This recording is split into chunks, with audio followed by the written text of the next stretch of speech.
Okay, let's see who's here. This is just a off-the-cuff Saturday pop-up. I don't usually do this. Whenever I do a live stream, I usually tell people, but I'm just popping up out of the blue now just to see who's around. This could be fun. So if you're there, say hi.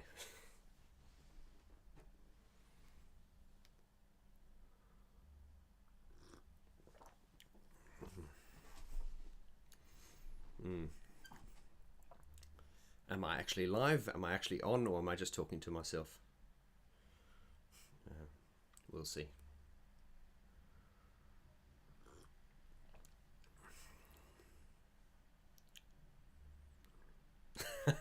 Hello, Maria. Hello there, Alan Wilder fanboy, you say. Lauren. Hello, Lauren. Tim. Hello. Carla. Hello. Greetings from Chile. Hello. Yes. What time is it in Chile at the moment?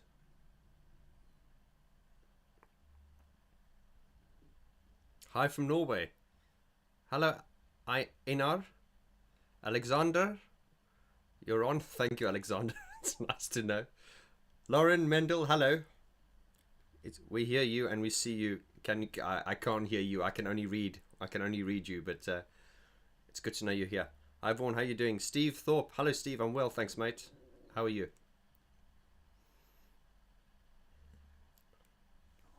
Oh, hello from Russia. I cannot read Russian, so hello to you from Russia. Matteo Italiano. Ciao, amico. Hey, man, can you make a video where you show us the samples of Martin and Fletch blanks?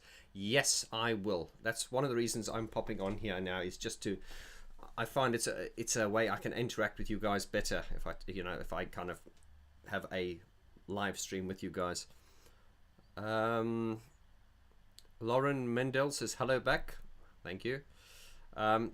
Yes, Matteo Italiano, amigo. Just to, I get you. I've got all those banks, and I will be starting the Violator album review series early next year. In the meantime, I'm busy running the 40 Years of Depeche Mode mini-series. Alexander Petrovic, hello from Belgrade, Serbia. Grey sky over weather. Yes, Alexander, it's a grey sky over a black town here as well. And where I live here in Rotherhithe in London, which is not far from Essex and Basildon, where the Depeche Mode are from. And yeah, it's always grey and cloudy here. Isabella, hello to you from the Philippines. Wow. Lauren, you say, I can't wait for the Violator reviews. Living for it. Well, living for it, that's a big thing. I'm flattered, thank you. Yeah, we're going to go into a lot of detail with the Violator album review. It's probably going to be about 12 parts, because I want to dedicate... Sorry, how many songs are on Violator? There's 9 songs, aren't there? I want to dedicate an episode to every song. Because my album reviews they're very in-depth, but I want to really, with Violator, I really want to go extra in-depth and dedicate a entire episode to each song, because I think those songs deserve it. And man, what an album it is. Sean Conway, hello to you. Right, what's the next question here? Eduardo, greetings from Brazil. Yes, Eduardo, thank you very much for showing me that. I think it was you that posted that demo on my Vaughn George Facebook page. You sent me a message. And funny enough, people think I've heard everything from Depeche Mode. I always thought I was a Depeche Mode fanboy, and indeed I am. But every time I meet people through the community, I realize that I am not as big a fanboy as some people, because some people are just really... They just know everything. So thank you for sending me that. Eduardo sent me that. He sent me a demo that was done by Alan Wilder, probably around about 1984, 85. It's a demo I've never heard before. So I've posted that link on my Vaughn George Facebook group. So and check it out. It's fascinating. I thought I'd heard everything, but I clearly haven't. So thank you for that, Eduardo. Matteo, what is your favorite album from Depeche Mode? I can't give away any spoilers for the album review series. I would say my favorite period would be sort of like most people's. I would say from 84 to sort of 93. And I include Ultra because I think Ultra is a great album, and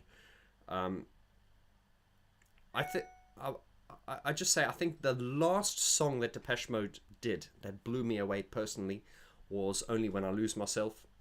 That's not to say that I don't like their current body of work. It's just that nothing has really resonated with me that much since Only When I Lose Myself. And I think maybe it's just because I'm getting older, because they say as you get older, you just become boring, so I don't know. Darren Cotter, brother, how are you? Greetings from sunny Surrey. Darren, you've been with me here. I think Darren was one of my first subscribers. He's just down the road. And Darren, when the lockdown's over, we're going to have that beer. Absolutely. Lots of love to you, Darren, and thank you for being there for me all the time, mate. Adam Heinrich, what do you think about Everything Counts played on the Spirit Tour? Meaning the live version with a new intro.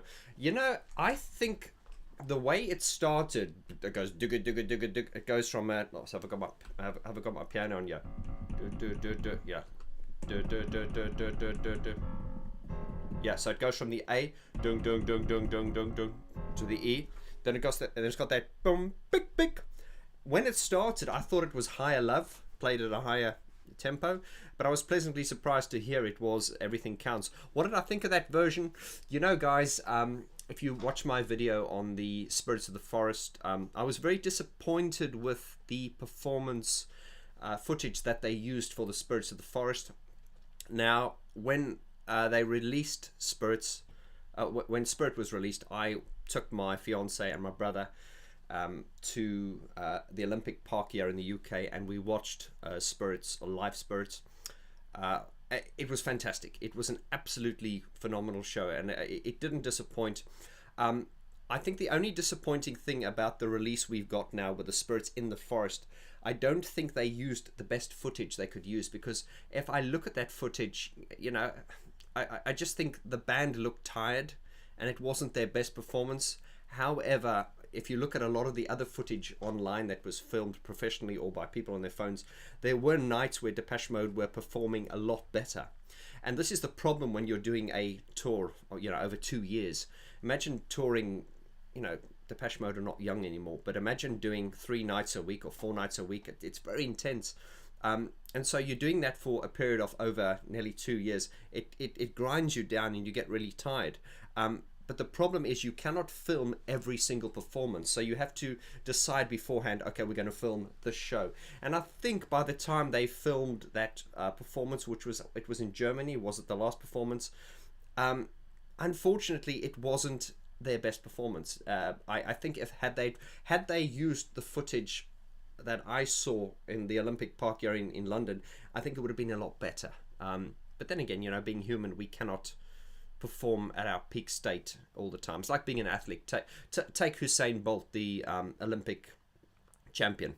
You know, he holds the world record. What's that? He runs the 100 in 9 minutes, 9.6 or something ridiculous.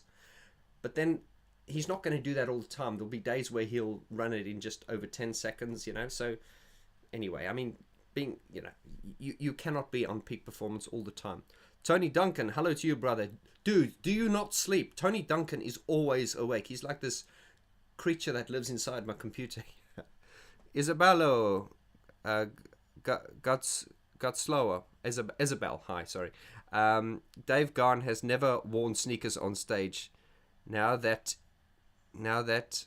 is dedication to style, and his hip movement on fly on the windscreen in the devotional tour is perfect madness. Our baritone boss is the best. I agree with you on that. I'm going to do a video soon on David Bascombe. There's so many Davids. Dave Garn. I'm going to do a video on Dave Garn soon. I mean, I've done one on Fletcher. I've done one on Alan Wilder. I've done a few on Martin. And I will. But I'm also at the moment I'm running two series. I'm running the 40 Years of Depeche Mode series, and I'm also running the other series at the same time, which is the best frontman in electronic music history. And that video is there. We're collecting all the data, my admins and I, and then we're going to make a video from that based on your feedback. But I think Dave Gahan's probably going to win the title as the best electronic frontman ever, because he is, let's face it, he's awesome, isn't he? Dave Gahan's one of those guys that everyone wants to be. I mean, come on, who wouldn't want to be Dave Gahan? He's a bit like Arnold Schwarzenegger. I want to be Arnold Schwarzenegger. Who wouldn't want to be Arnold Schwarzenegger? There's certain people you just like, who wouldn't want to be Dave Gahan? I mean, come on. Right, I'm speaking. I forget I'm live. Cole Hamilton, brother, how are you doing there in Ireland? We need an interview with Flood somehow. Interesting question that, Cole. Obviously through the channel, through the connections I've made and everything, I don't mean this arrogantly, but we're at a point now where most people are in reach. That doesn't mean they'll want to speak to me, but I can pretty much get in reach to most people. But funny enough, Flood is completely off the radar. Absolutely completely off the radar. I was having a chat with, when I was chatting to Gareth Jones the other day, he said that he mentioned Flood. So I'm hoping Gareth has a connection to Flood, and I always try to up the ante and make these videos. I always try to give you on these videos things that haven't been shown before, and when I interview people, I like to ask questions that have not been asked before, because I don't want to repeat the same thing. And I would love to interview Flood as part of the Violator album review series, which is coming soon. Hector Lecter, Dave is like Elvis. Yeah, I've said this before. Dave is turning into a little bit of a sort of sometimes a bit of an Elvis Presley and a Mick Jagger thing going there. And yeah, I mean, sometimes I get annoyed because he does these moves and I'm like, dude, stop being a clown. But at the same time, I think Dave Gahan has done his time. He's got nothing to prove, and it's good to see that he's still. It's good to see the Depeche Mode is still going, and it is good to see that he's enjoying himself. I mean, that's I mean, can we celebrate that this band is still going? Jean Botma, enjoy your channel. Goeie werk, broer. Oh, I can. That's in Afrikaans. She's saying, "Goeie werk, broer." I was born in South Africa, but I'm an English South African. But ek kan Afrikaans praat. And what I just said there, for those of you who don't understand, I said I can speak Afrikaans. Afrikaans is 'n baie mooi taal, maar ek praat dit baie snaaks. Translation was, Afrikaans is a very nice language, but I speak it really badly. That's what I'm saying. Okay. Dave is becoming a caricature of himself. Okay. Actually, while we're on the subject of Depeche Mode, what did you guys think of the induction ceremony video? I think they put a video up that was about 17 minutes long. I think it was good. I did a reaction video on that video. I must say, they looked really well. I was surprised when they popped up. They looked really well and energized.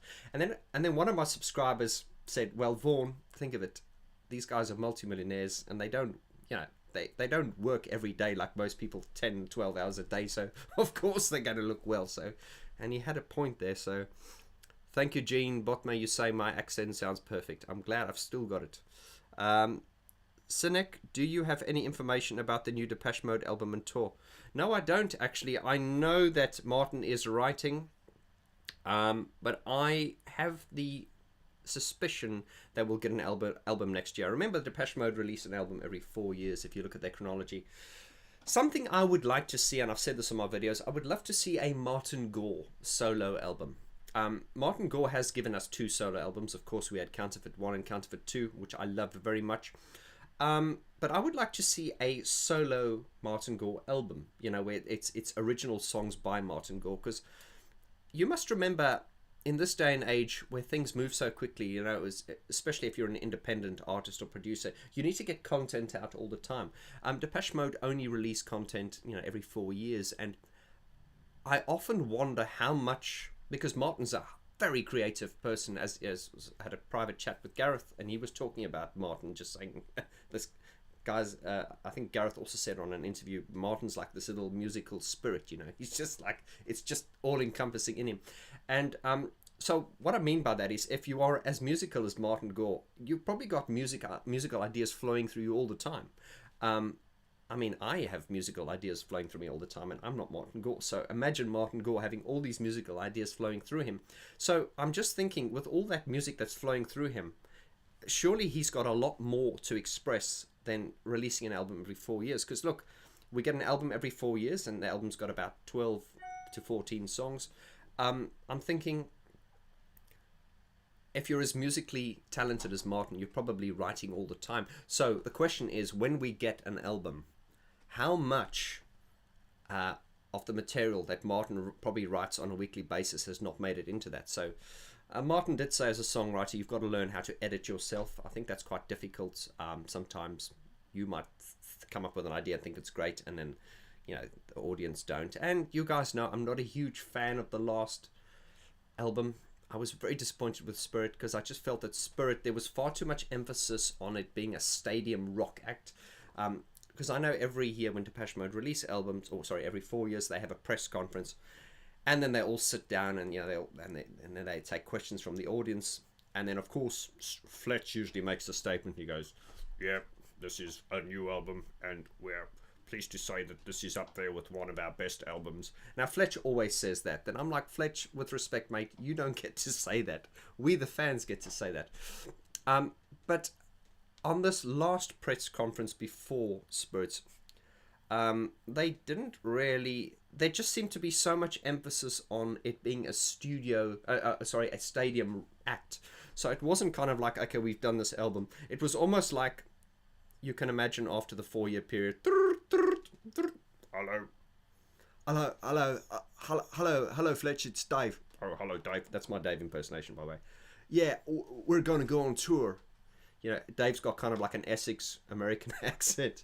Yep, let's go on tour. Yep, let's do it. Let's call Martin. And then they all go, yeah, let's go on tour. Then someone goes, hang on, guys, we need an album. Martin's like, oh, let's write an album. That is what Spirit felt like to me. It just felt like the album, to me, was an afterthought.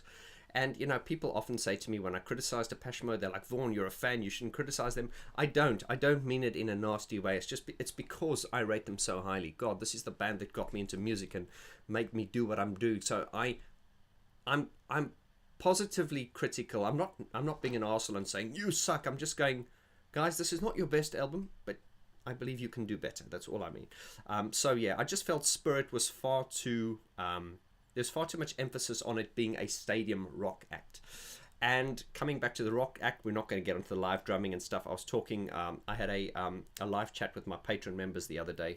We're talking about Devotional being sort of like the highlight. And what was great about Devotional was it was the presentation, the show. You know, they started off with that curtain by a higher love, and I just love the way that the lights panned like that and like shone through the curtains. And you see, I'm getting gooseflesh as I talk about this. I love Devotional, absolutely do. But anyway, when Devotional started, you know, just that anticipation, those atmospheric sounds, and starting the show with Higher Love, which is a downbeat song. And then you couldn't see anything. You can just hear Dave, I can taste more than feel. And you could just hear the soul in his voice. And you couldn't see him. You could just see the silhouettes behind the curtain. And by the time he steps out and he goes, I surrender heart and soul, sacrifice to a higher goal. And that was kind of like, wow, yeah, they kept your intention. And when they kept your intention, sorry. And then when those curtains fell down and they started off with like World in My Eyes and Policy of Truth, and it's like, wow. And of course we had those first few songs where they were all behind keyboards, and then towards the middle of the set, the drum kit kind of moved in, and we had the beginning to I Feel You, and that's pulsating dum dum dum dum dum dum. Dave kind of that distortion, and then yeah, and then Alan Wilder, fanboy led, oh my god. You see how that show started. They were all on keyboards, and then halfway through they brought out the drum kit. So it was really a show in itself. And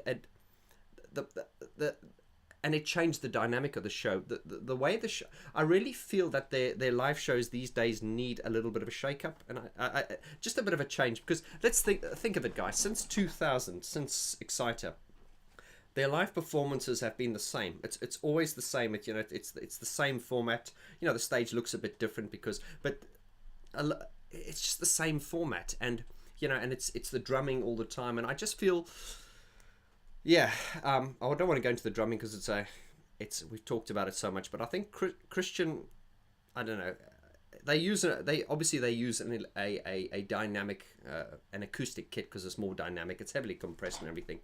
But I just think if they would tone it down a bit and say certain songs are going to be played with drums and certain songs without drums, because let's face it, I've said it before, that the live drumming works. The live drumming works very, very, very well, and I have to give credit where it's due. Take a song like Cover Me. I mean, it works brilliantly, and because that kind of song is kind of written with that kind of drumming in mind, when you try use drumming on songs like World in My Eyes and Photographic and Just Can't Get Enough, remember, Christian's an outstanding drummer. He's rock solid. He's timing. The timing's not an issue yet. Christian Eigner's, I cannot question the guy's talent. I mean, timing, nothing. I just think in recent years it's just become a bit I think everything that Depeche Mode had that separated them from a traditional rock act, they've kind of lost, because now when you watch it now, it just feels like a traditional rock act. So I would like to see a little bit more attention to, not going back to what they were, but I'd like to see a lot more of the electronic kind of fundamental sound coming back. And when they go live, because Christian can play keyboards, why don't we have certain songs where they're all on keyboards and then only use the drum kit for certain songs, as they did in the Exotic tour? Alan would play drums on certain songs, and then other songs he'd be back behind the keyboards. Just my personal opinion, guys. I'd like to know what you think about that. Oh, there's a lot of you on here now. Right, let's see. Isabel says the drumming is overly indulgent. I agree with that, Isabel, and you guys know I'm a huge Gary Newman fan. I always am pushing people to watch Gary Newman. Watch his drummer. He's got a drummer called Richard Beasley, and he's drumming. When you're a drummer in a rock band, it's a different kind of thing, because you're kind of like you and the bassist kind of drive the sound. But in electronic, because you're drumming to a click track, you're not really the driving force. You're just kind of the rhythmic force. It is the sequencer which is the driving force, and this is why I feel Christian is. He, especially like when we get to Enjoy the Silence, when we get to that break, I'm like, I want to say to Depeche Mode, guys, Enjoy the Silence is a great song. It's one of your best songs, but it's not a rock out kind of song. It's an upbeat kind of ballad. And if you listen to the record, doom dash doom dash doom dash, 113 BPM, and it's got that constant kind of disco beat through it. Once you put the live drums onto it, it just doesn't work, I don't feel. But you can keep your live drummer, just tone it down, and a bit more attention to the keyboard sounds, which we'll talk about later. Depeche Mode sounded so much better on the Devotional tour. The sound is now not as full. Aaron Anderson, absolutely agree with you there, Aaron. It's and I know a lot of people are saying it's because of Alan. I had to laugh. I saw there was a petition that showed up. I don't know on which of the groups, but a lot of my subscribers have actually sent it to my. They've emailed it to me, and they've sent it. I mean, my Facebook inbox message. I got it about 6 or 7 times, and it's a petition. It's a petition that someone set up. Sign this petition to get Alan Wilder to produce Depeche Mode's next album, and I thought, well, I've been saying that for ages. I would love to see an old school collaboration, and I've mentioned this to Gareth. I asked Gareth in the interview. I said, Gareth, would you produce their next album? And he said, yeah, I would if they asked me. So I'm always thinking, why can't we get an album which is back to basics, produced by Gareth Jones and Alan Wilder, photographed by Brian Griffin, with a music video by Peter Kerr? How's that for fanboy? But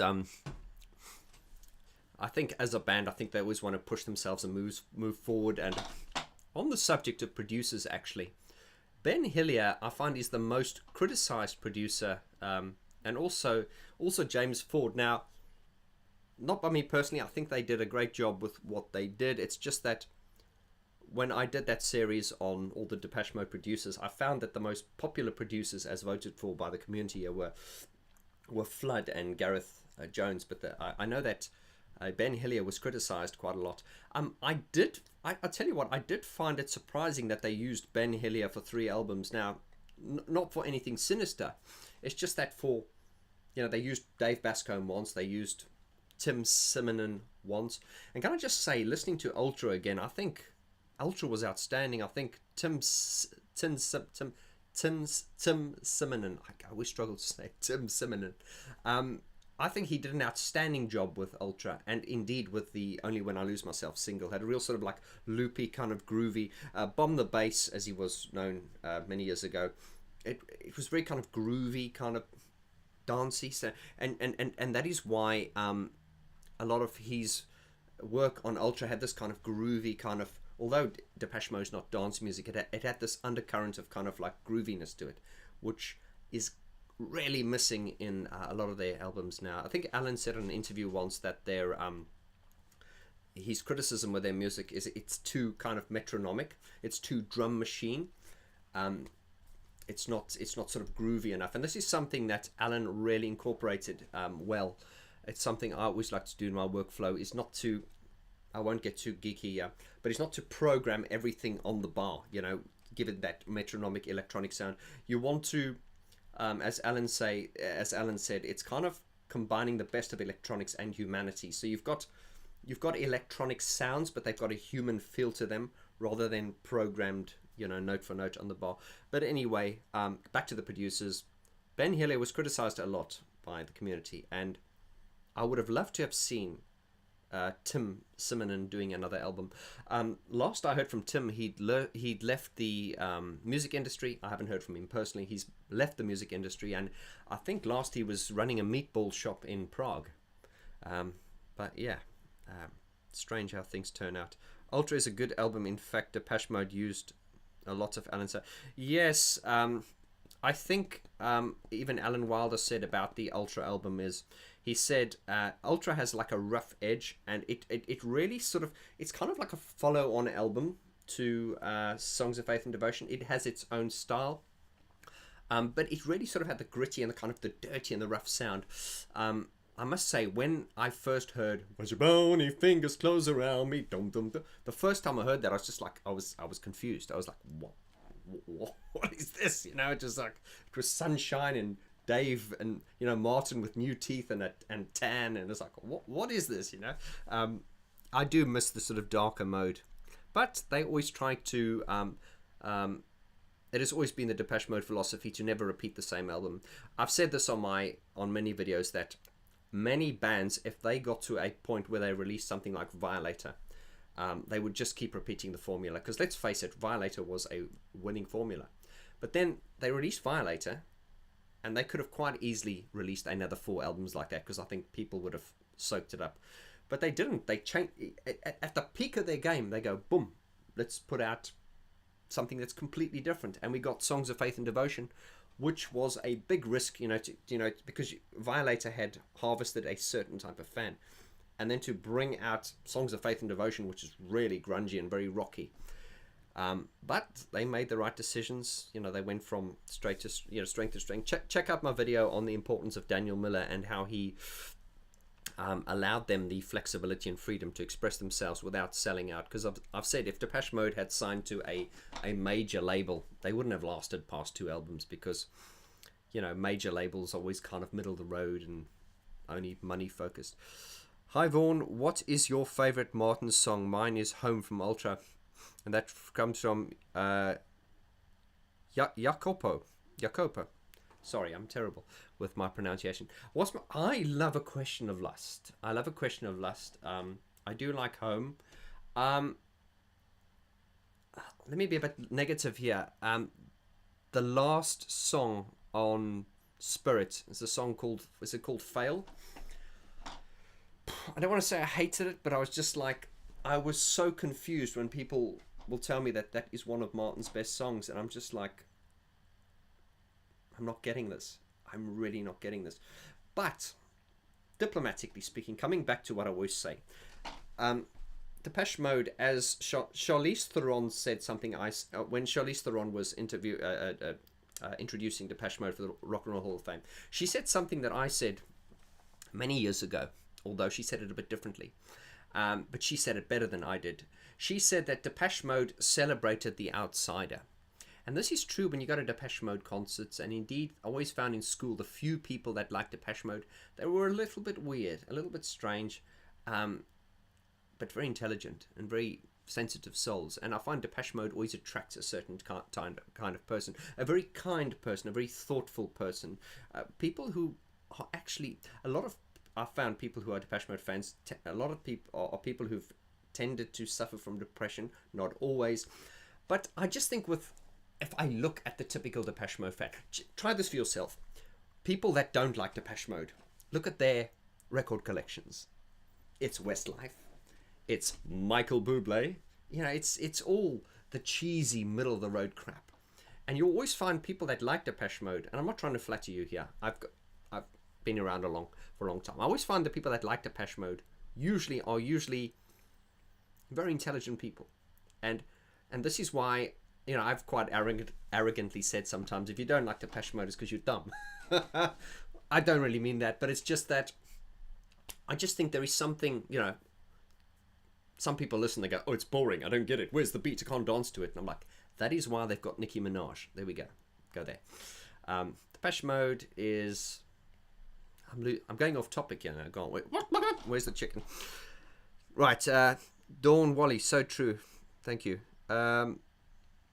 Right, pronunciation was correct, don't worry, thank you. Mohammed Shafiz, hello to you, brother. Hello, VG. Perhaps do a video on Ultravox. Yes, absolutely. God, there's so much I want to do here. And here's a question I'm going to throw out at you guys. I've mentioned this to my Patreon members before, and I haven't said this to you guys yet. On the channel, I've got piano and... Okay. We've got the Vaughn George channel. And the reason I call it the Vaughn George channel is not because it's arrogant, or it's just... In the beginning, I called the channel Piano and Keyboard Artist, and it was just confusing for people. So I thought the easiest way is just to call it Vaughn George, because that's my name. And so you've got the Vaughn George channel, and then you've got the Piano Keyboard Artist, where we discuss artists related to pianos, keyboards, synthesizers. And then we've also got Geek Talk, where we talk deep and geek about pianos, keyboards, and synthesizers. And I want to bring in another segment now, which I'm calling Real Talk. Now, Real Talk is going to be movie reviews, but with the emphasis on the soundtracks. Now, there are a lot of people out there talking about movies, movie reviewers, but this will be great because I will be able to talk about movies. I'll give you a little spoiler. The first episode is going to be The Lost Boys. How many of you have seen The Lost Boys? The last fire will rise, from the 80s with Kiefer Sutherland. One of my favorite films about vampires. Anyway, so this Real Talk series, I will do movie reviews, but with the emphasis on the music. So instead of just talking about the movie, we will talk about the movie and say, and we came to the song, and I will analyze the songs as I do in my album review series. So I think this is just something, I just got it as an idea. I also want to review movies like Flashdance. I also want to review Star Wars, where we talk about, so we'll talk about Star Wars, but I will be talking more about the themes, like the dum, dum, dum, dum, dum, dum, all the... So in other words, Real Talk is a series on the Vaughn George channel where we review movies, but with more emphasis and focus on the music and the soundtracks within those movies. I think that will be very interesting. And Neil Gregory, thank you for your kind words there. Yeah, so I just I wonder what you guys think of that. I run the risk, I don't want to confuse people on the channel. It's just that I've got a lot of ideas and stuff. I think some people sometimes think this is an 80s channel, and it's not.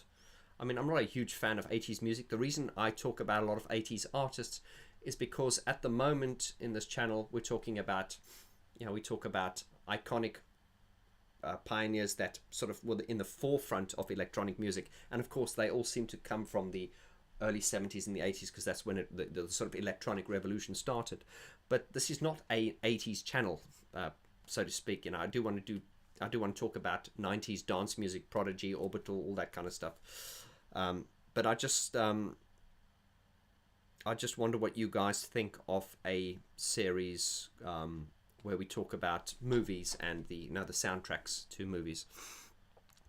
Let's see, we've got a lot of messages here. Let's check here.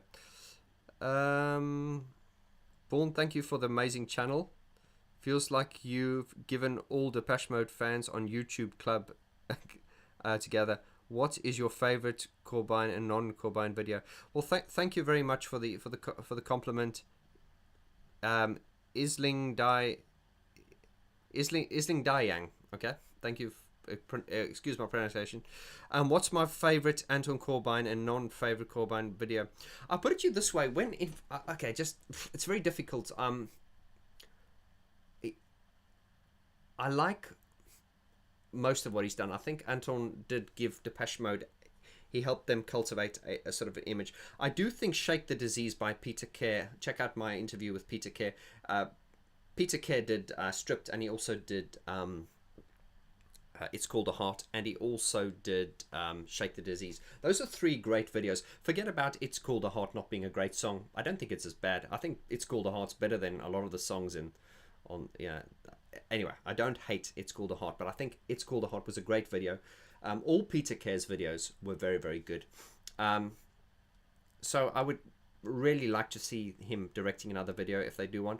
I feel this, and this is no disrespect to Anton, I feel that there is this over-reliance on Anton at the moment, and it could be just complacency or a little bit of laziness. It's like, okay, here's the album. Anton, come and, do this. And someone said the other day that Anton's running out of ideas. I don't know if that's true, but I just think sometimes I'm thinking, get someone new on board that's more hungry, and you use Anton for your photography, of course. I mean, he understands you, but don't use him for everything. I just think there's a wider palette, and for other art. I mean, look, I'm an artist, and a lot of my friends are artists, and I know there are so many creative. You just need to go onto YouTube and see how many creative people there are out there, and it's just, I would like to see Depeche Mode just utilizing and taking advantage of more of the talent that is out there, in order to get the most out of what they're doing. And yes, changing off topic. Chicken's going mental. Yeah, Nina Wilder, hello. You say Blade Runner. Yes, I will definitely be doing a Blade Runner review on my Real Talk series. Real Talk is spelt as in REEL, as in, video reels, Real Talk, or Real Talk. Niall, hello, Niall McDonough. How are you, sir? You're an Irishman. You're the Irishman living in Saudi Arabia, I think you are, sir. Vaughn, you have to do an album review on the gods of Dusseldorf. Oh, for a moment I thought you meant David Hasselhoff. David Hasselhoff, yeah. Okay. Now I see you guys are liking the idea of you guys are liking the idea of Real Talk. Thank you. James Ronnie says Anton is tied out medium. Well, it's a view. A lot of people are saying these things. I think the next Depeche Mode album, I think they really, really need to shake up. And I don't mean this arrogantly, but I think if Depeche Mode, I've heard from rumors from very reliable insiders that I know that all the members of the band are aware of this channel, and of course they are. And they've got Depeche Mode are very media savvy. And look, I don't mean this to be an arsehole or something. It's just, look, when you're an artist expressing yourself, you express yourself. That's fine.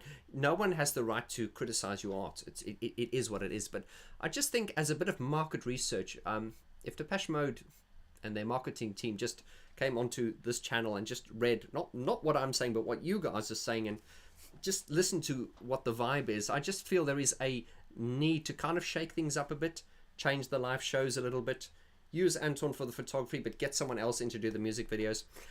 And I'll come back to my answer, which Nina Wilder asked me about. Who asked me what was my favorite music video? Oh no, it wasn't. It was anyway. Excuse me. My favorite Anton music video. I liked Walking in My Shoes. I think that was very good. I think there's a lot of them that are very good. I will tell you what is my least favorite Depeche Mode music video, and I only saw it for the first time about 2 weeks ago. You'll be surprised. And that's the song Hold to Feed. Oh my God, what a crap video. I know this was just someone trying to push the bounds of being controversial. It's like these people like licking each other's tongues and everything. Now, I'm no goody-goody. I'm sure we've all done that before, but there was just something really gross about that video. Did Anton produce that video? It was awful. I just felt it. I felt that was bad because Depeche Mode's videos, even though they've been a bit sexual and dark and controversial, there was always class to it. That video from Hold to Feed, fucking hell. Matteo, I've been listening to your song Angel lately. It's a really good song, and the bass line reminds me of In Your Room. Oh, we're talking about me now. Thank you. Thank you, Matteo. A lot of people have asked me to talk more about myself and, my background and stuff. And I'll put it to you this way. I hate those YouTube... hate is a strong word. When I turn on YouTube, there are a lot of... Not just YouTube and Instagram and everything as well. There is a lot of narcissism. Like, hey, guys, don't hit that skip button. And let's talk about me, and me. I have never made this channel about myself. You guys can see the way I dress and everything. I'm no fashion icon. To me, the channel is about the content and about the community. It's not about me. So, and the irony of that is when you don't talk about yourself, then people are interested in you. But coming back to my single, which I'm just going to, now that you've brought this up, I do need to do a little bit of self-promotion to keep myself afloat. That song, My Angel, was a single I wrote to promote my album, because I've got an album coming out next year. It's called The Yearning. It's got 12 songs. They're 12 deeply personal songs. The style is going to be very electronic but very piano-led. That's all I'm going to say. And I've got the next single coming out soon, which is called Sleeping Dogs. So Angel was the first. My Angel was the first single from the album, and then Sleeping Dogs will come out soon. I'm very excited about it, and yeah, I will play it to you guys when it's ready, and then we're probably going to, anyway, I'll keep that as a surprise. But thank you for commenting. I'm always flattered that you like my own music. You see, this is also, if I can just talk about this for a second, this is why it's very difficult for me as an artist who's releasing my own music. I don't like to be a critic. You get movie critics and you get film critics. I'm not a critic, guys. I'm just a guy who talks about what I love. So I'm very conscious of the fact that when I'm brutally criticizing Depeche Mode, I know that people are going, oh, well, what have you done? What does your music sound like? So you can look through my videos. I've never criticized any, like Depeche Mode. Although I've voiced my disapproval on certain things, I've never slagged them off. And that is very important to me, is that I'm not a critic. Very often a critic is a failed, usually film critics are failed actors, or, music critics are failed musicians. So I'd never want to, I pass opinions, but I always back my opinion up with why I say what I say. I learned this from a friend, a very good friend. He said, Vaughn, always have an opinion, but you must be able to back your opinion up. That doesn't mean you're right. It just means that you have a reason for saying what you're saying. That is why sometimes when people come to my videos and they go, you suck, and I'm like, okay, I suck, but why do I suck, And I don't get much, I get lots of love, I don't get much hate, but anyway, going off topic. What monitors are you using? Think. These are the Neumann KH120s. I'm going to do a product review on them one day. They are very, very, very, very, very good. I've used a lot of monitors before. NS10s, I know, are the popular ones for, for referencing and stuff like that. I'm not going to, sorry, I don't want to turn this into a geeky thing, but the KH120s for me are fantastic. I've tried a lot. They are just very, very honest. I like the fact that they front ported, meaning they've got holes in the front. So that, obviously, this is some advice for you guys there who are novices. If you're buying monitor speakers, always try and get ones that are front ported. Because what happens is if you've got the bass port at the back, you get this build up and this rumble. But of course, if your studio is big and your speakers are far from the back wall, that's fine. But I think in most cases, a lot of people have their speakers right against the wall. Try and avoid that. Try and have at least 30 centimeters away from the wall. And then, yeah, try and get front ported ones, because it just means you don't have that bass rumble. And as you can see, I've got them nicely isolated. I've got isolation pads. I've got isolation ISO acoustic. So these speakers, if you push them, they're actually almost floating. They're not very stable. It's because I've completely isolated them from the bass. Anyway, I always tend to give more information than I need to, but yes, they're very good speakers. I do recommend them. Watching your channel is very much like chatting to a fellow Depeche Mode fan.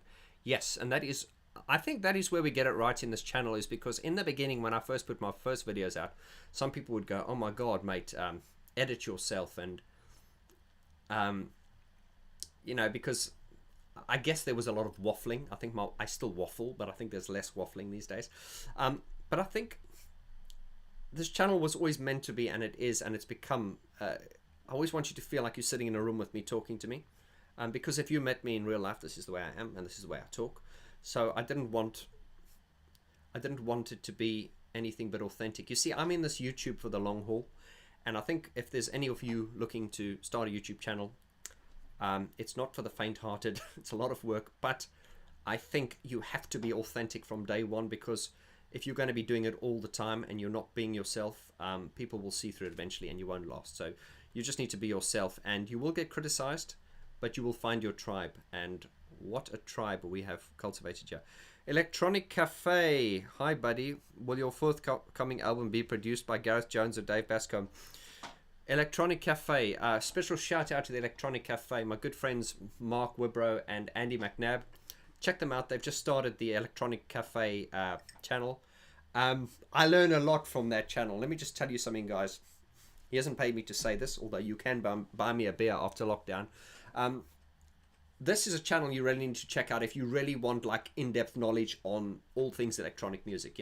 I tend to ramble on about what I love about, but the Electronic Cafe, Mark and Andy, they really focus on, their videos are content rich. Like, they will talk, their videos are quite long, but they'll talk about sometimes up to 15 different artists in a video, and they talk about artists that I've never heard about before. So highly recommend you subscribe to the Electronic Cafe. Thank you, Mark. I'll take that tenner along with a beer after lockdown. Right, any more questions? Happy birthday, Danny. Danny, happy birthday, whoever you are. Is it Daniel Miller's birthday today, or is it Danny in the group here?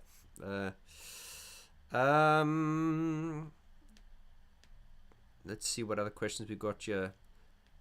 Movie soundtrack sounds amazing. Hell yeah, looking forward to it. Thank you, Carla. I figured you guys would be up for that.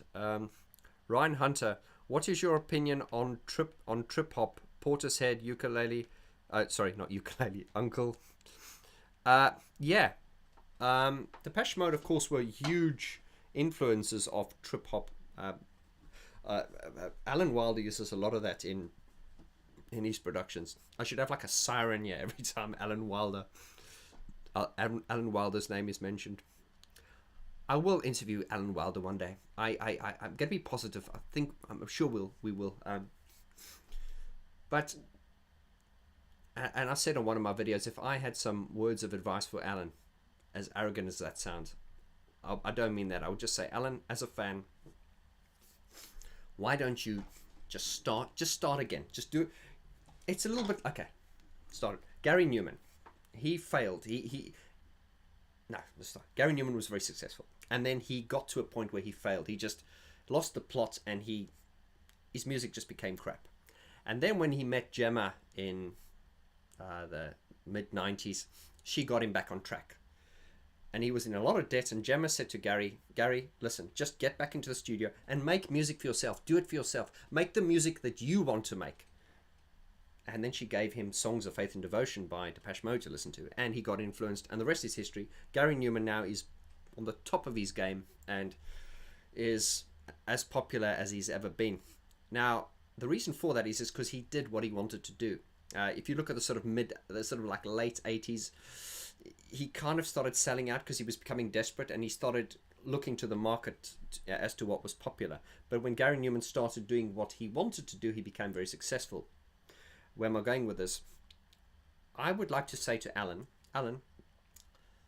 there must be a lot of creativity in you. Just start it again, just for yourself, and start crowdfunding it.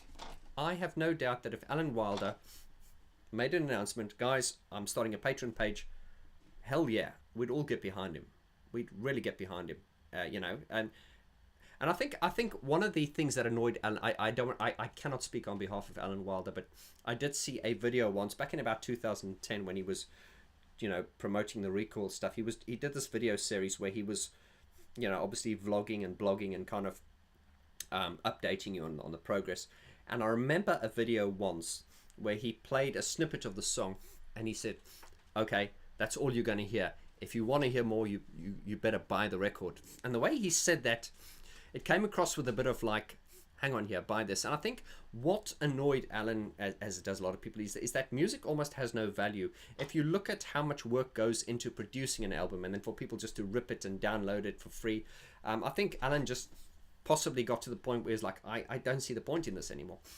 But I'm saying to Alan, if you're watching, get back in the studio, start a Patreon, start a crowdfunding. You will get a lot of support. I can promise you he'd get a lot of support. And just do it for yourself. Do it for yourself, Alan.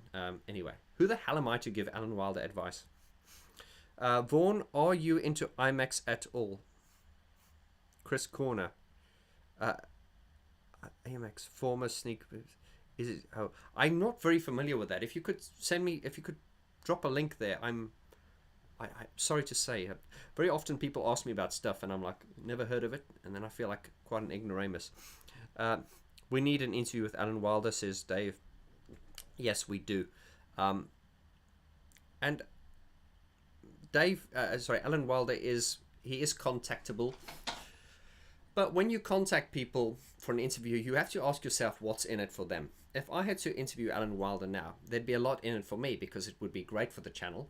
But what's in it for him? It's a little bit like, I'll put it to you this way. When I interviewed Gareth Jones recently, at the end of last year, around about this time last year, I emailed Gareth Jones and I said, Gareth, this is my channel.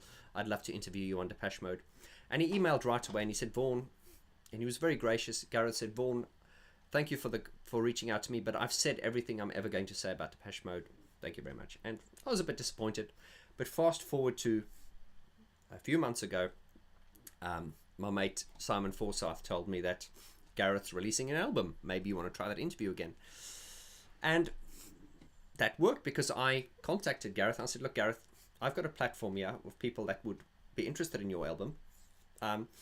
Would you talk about Depeche Mode? So, and you just need to, life is give and take. And, Gareth's a busy guy. And I just thought he's probably thinking initially when I contacted him, he probably thought, oh, I've got to go sit and talk about Depeche Mode again. And it's been so well documented. And there's not much I can ask Gareth on Depeche Mode that hasn't already been covered on other interviews and stuff. So anyway, so getting Gareth back now.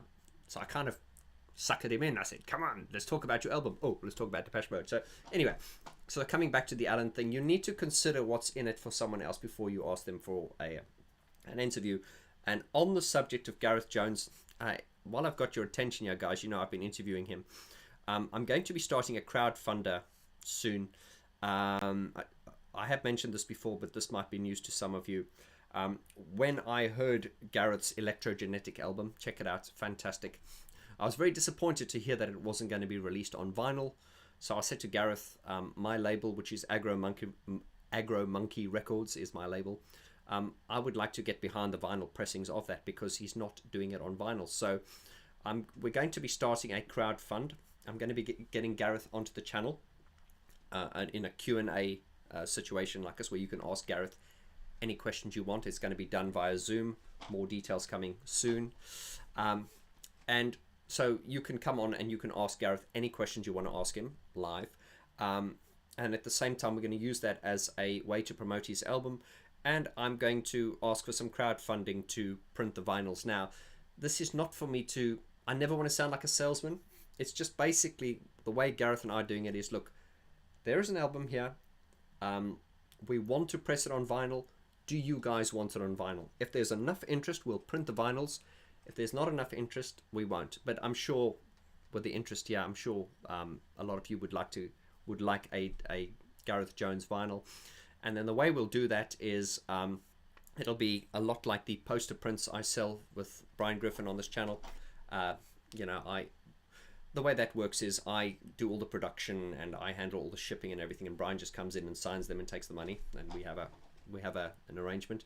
But it'll be the same with Gareth. It'll be, I will print and produce all the vinyls, and Gareth will sign them, and they'll be shipped to you anywhere in the world. But it really depends on if there's enough interest from you guys, because I don't want to go press 500 vinyls and just have them standing, you know, on the kitchen table. So, but I have faith that there'd be a lot of interest in the Gareth Jones vinyl. Right. Have you heard of German band And One? No, I haven't. Please send me the links. Also, guys, there's something I'm very aware of in the world is giving back. And I know that in the Instagram, YouTube community where there are a lot of narcissists and it's look at me, look at me, look at me. I'm conscious of the fact there are a lot of artists in this group that want to get their music out. Now, I get people sending me demos all the time. I don't really have the time for it all, and that's not because I'm being an arsehole. I'd like to help as many people as I want to. And I'm going to set up a separate segment here. If you guys know Lloyd, he's one of the admins of my Facebook group. I've started a new segment which I'm going to give to Lloyd, and I'm calling it Lloyd Listens, because Lloyd is very, very geeky and switched on about music. Lloyd is always bringing me new music to listen to. So I'm starting. He's going to get his own little segment on the channel here called Lloyd Listens, and this I'll roll this out. I'll give you all the information, but basically what you can do is, if you're an artist and you want me to hear your music, you would send it to Lloyd, and then hopefully once a month we'll have Lloyd on the channel introducing the music to me, and then this will give you a platform, because I know this is a difficult thing. It's very frustrating for artists these days. Back in the old days, you had a record label and it was difficult to get signed, and the annoying thing about that is that you could have a very good product, but the A&R man is a dick, and he's just being a dick. And what's stopping you from getting your music to the masses is this one person. Well, those days are gone. Now you can just reach out straight to your community. The price we pay with that is now, because it's so easy to do, everyone's doing it. So how do you stand out? How do you get recognized? And that is something that I'm very conscious. It's something I address in my personal one-on-one coaching. If you're interested in being coached by me, you can always contact me at info@vorti.com, and I will do my best to help you. Although I do not have the answers, I will just help to develop you as an artist. But coming back to what I said, Lloyd is going to be kind of like the talent scout, so you can actually send him your demos to listen to. I think it's called listen to me Lloyd at gmail.com. listen to me Lloyd at gmail.com. But we're going to roll it out officially. But if any of you want to send him a demo now, send it to listen to me Lloyd at gmail.com. And then this is just me trying to help as many people get exposure to their work as possible, because you know, I'm blown away by some of the demos I get. Yeah, some of the demos I'm blown away in a bad way, but a lot of them I'm like, wow, who is this person, and why does no one know about them? So I'm conscious of that. John says, of course we would love to have Alan, but it's up to him. Yeah, of course. No, it definitely is. Real Talk sounds amazing, by the way. Throw in some David Lynch movies as well. Absolutely. Let's see what we got here. Federico says, hey Vaughn, will you ever show us Alan Wilder Missing Banks of Devotional Tour? If you have them, of course. I don't know if you mean I think you're talking about the sound banks. Is that what you're talking about? I will show you everything I've got, yeah. I often get people reaching out to me asking me to send them the sounds.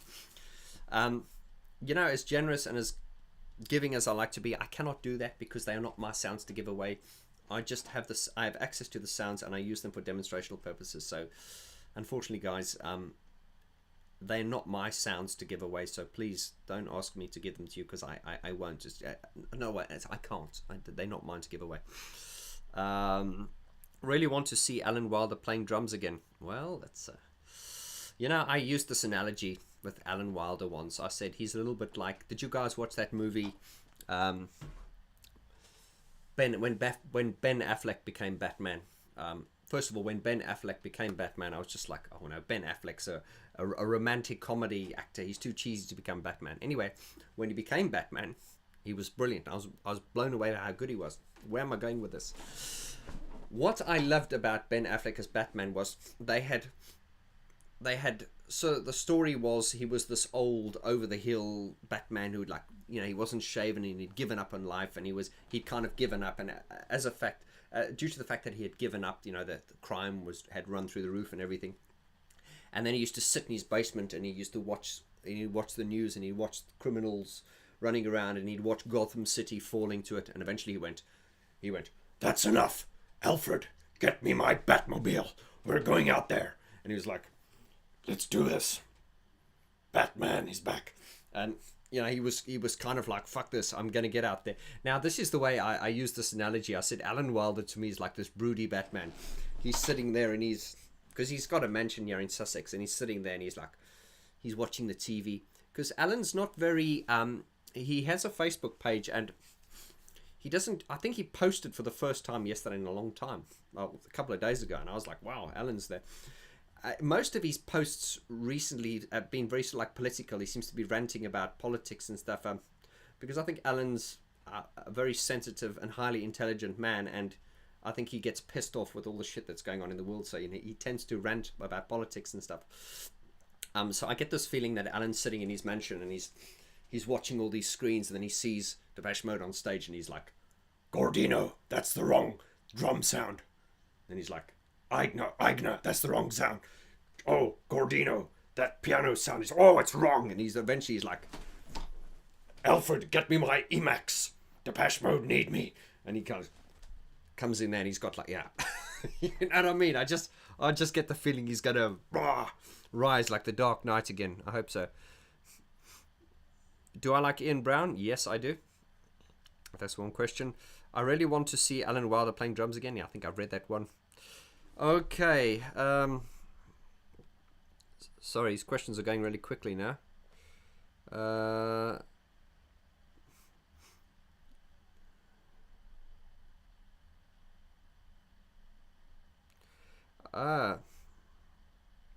Oh yeah, I've got a message here from the Pleasure Principle Life Project. Yes, brother, I've seen some of those videos coming up. You're a Gary Newman tribute, I believe. Very, very good. If you want to contact me at info@vorti.com, I'd be happy to speak to you. Speaking about Gary Newman, guys, I've checked out not today, next Saturday. I'm doing a live Zoom chat with David Brooks. Now, if you guys check through my videos, I interviewed David Brooks a few weeks ago, just about what it's like being a keyboardist for Gary Newman, and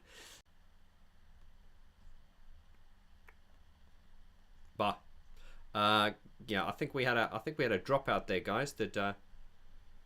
Are we still live?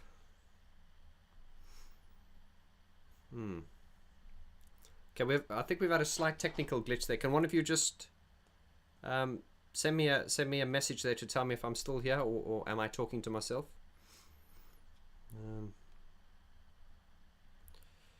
Yeah. Okay. Sorry, am I still here? Yes, I'm still here. Thank you. No, I think we had a dropout in the. Thank you, guys. Anders Larsen, hello. You're another one that never sleeps, brother. You're always there. Thank you, guys. Just to say, I'm interviewing. I interviewed David Brooks, which is Gary Newman's keyboard player. He was. I was amazed to see that Gary Newman's only got one keyboard player now, so that's a lot of pressure on David to play all those parts. And David did say to me that he gets a lot of flack from people sometimes, where people are saying to him, "You're not really playing live. It's all pre-recorded," and I think that really annoys David sometimes. So I've told David that after lockdown, I'm going to come over to him, and we're going to set up the gear, and we're going to show. I have a friend of mine through Facebook, yeah, Brett Wallace, who's friends with Gary Newman. He has made an introduction to me to Gary Newman, and I'm hoping to interview Gary Newman himself next year. You know, all things considered. But yeah, do check out the next Saturday, guys, 7 p.m. UK time. I'm interviewing David Brooks, Gary Newman's keyboard player, live here on the channel. Zoom only allows 100 callers on it, so it's going to be the first 100, and the rest are going to have to watch it via live stream here. But I think it'll be great your chance to get on and ask him all the questions you've always wanted to ask him. And as I say, I'm going to be doing the same with Gareth Jones, so you will be able to come on and ask Gareth Jones. I haven't reached out to Dave Bascombe, but I want to do that with him as well. So I'm just trying to make I'm trying to make these people accessible to you. I think many of us sort of not surrender. We just believe that we will never meet these people, but I believe this way I can bring these great people and make them accessible to you, if that makes any sense. One of you just asked me who are my favorite composers. Morricone. There are so many. I want to do a video on movie soundtracks, as I say, as part of the Real Talk thing is, and we talk about how melody seems to have disappeared from movies these days. If you think of like Raiders of the Lost Ark and Superman and Star Wars, all those movies had iconic themes. Most movies these days, you watch them, you come out, you can't remember it because there's no melody. There's no sort of like musical motive to it. Think of Raiders of the Lost Ark. Da, da, da, da, da, da, da. Everything these days sounds like Hans Zimmer. Dum, dum, dum, dum, dum, dum, dum, dum, dum, dum, dum, dum, dum, dum, dum. And I believe that maybe that's just a very modern way of doing it, is where the music is not meant to distract or take away from the visuals. You know, the music needs to sound more like it looks rather than. But anyway, I'm quite old-fashioned. I love listening to old movie soundtracks. You know, just the soundtracks, because it does help you invoke the visual memories of the film, if that makes any sense. Hi, greetings from Turkey. Hello to you, Nuket. Thank you. Nice to meet you. Lauren Mendel, we hear you. Oh, thank you. Niall McDonough. Oh yeah, Niall again. Radioactivity, Trans Europe Express, and Man Machine. They stop. Yeah. Kraftwerk. We got to talk about Kraftwerk. Ryan Hunter, have you listened to 9 Inch Nails? You know, Ryan, I'm not very familiar with 9 Inch Nails. I did ask people to send me some stuff, and I've heard a bit of it now. I'll be honest with you, and this is not a bad thing. It doesn't resonate with me like, let's say, Gary Newman does, and that's. I'll bring it back to Depeche Mode. This is what I love about this community. Something I wanted to mention early, but I went off track, as I do, is we can all agree that most of us here love Depeche Mode, although within that there are people that favor certain songs, favor certain albums. I often see the debates that go on in my Facebook group where people have heated debates about how great Spirit is as an album. Other people are going, no, they don't like it. And that's what's great about this, the Depeche Mode. I call Depeche Mode an institution, is that we all agree they're a great band, but there are certain elements within it that there are certain things that resonate with some people and things that don't. And that's what I love about this community, is that it can be so united but so divided at the same time, and divided in a respectful way. Because if I can bring it back to the YouTube channel and my Facebook page, I don't know, and I don't know many communities like this where people can debate in an old school kind of way. We had this thing when I was a kid. I used to go to school. We had the debating society, and you would debate, and you would argue opposing ideas, not argue, but and that just seems, the art of conversation, debating, just seems to go out the window, especially when you look at the mainstream now. People are just fighting. It's like, I like Trump. Oh, you're a Nazi. I like Biden. Oh, you're a communist. Now, there's just no, people are just there and there. And anyway, but what I love about my Facebook group, the Vaughn George Facebook group, is just this great ability for people to disagree in a civilized way. And you know, I am members of some Facebook groups, and I see how people speak to each other on these groups, and I'm just like, wow, it's bad. But this is a blessed group.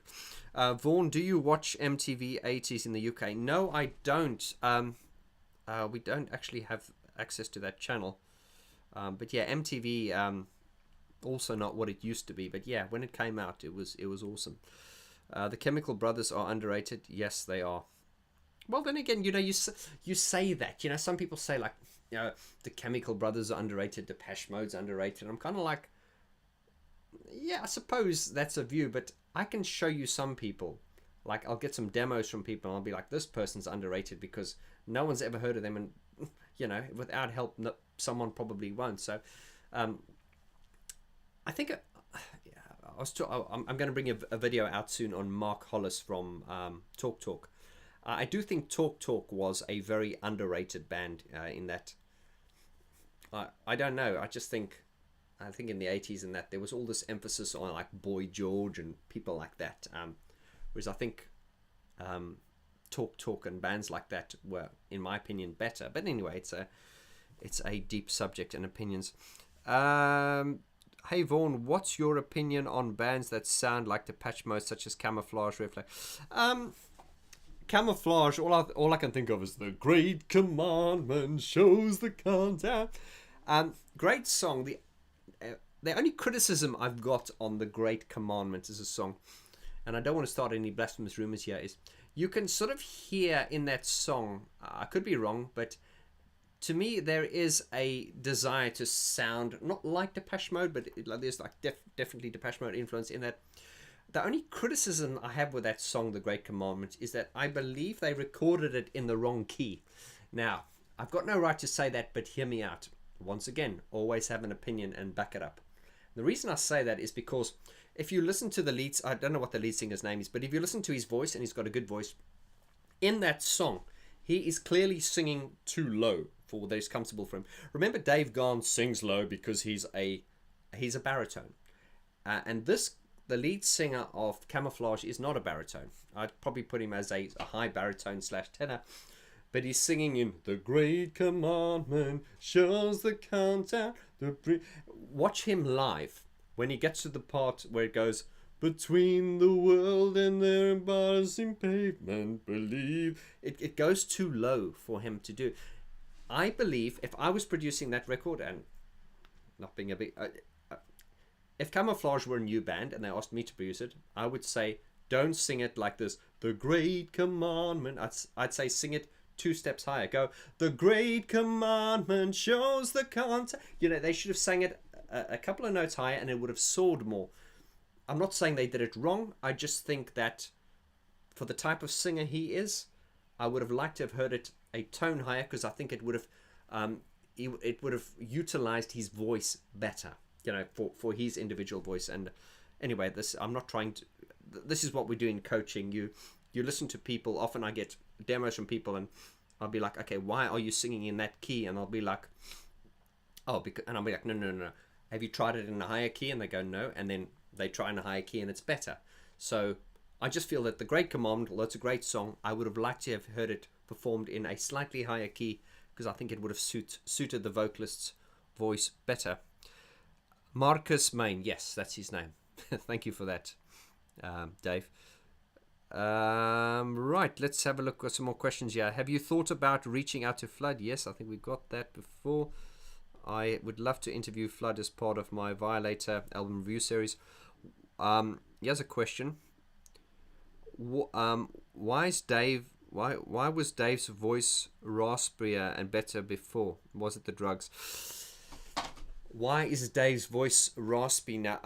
Okay, I'm going to be bringing a video out on Dave Gahan eventually.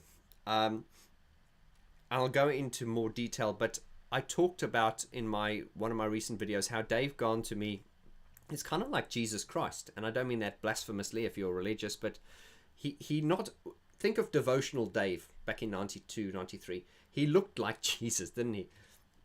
And then of course in 1994, Dave died. His heart stopped, so he did die. And I think he was dead for about 2 minutes. And the comparison I made with Dave Gahan being like Jesus is the fact that Jesus was this Messiah and he had all these adoring followers, as does Dave Gahan. Jesus died. If you know the story about Jesus, he was crucified, and then he rose from the dead and ascended into heaven. And whether you believe the Bible or not, Dave Gahn was the same. He died and then he rose from the dead. But there was something interesting, and this is what we're going to talk about in that Dave Gahn video, is that Dave Gahn, to me, when he's almost like he came back differently. It's like, it reminds me of that movie, that Denzel Washington movie, what was it called? The Fallen. It was a movie about where people die and then their spirit goes onto heaven. And then as their spirit goes, another spirit comes and inhabits their body.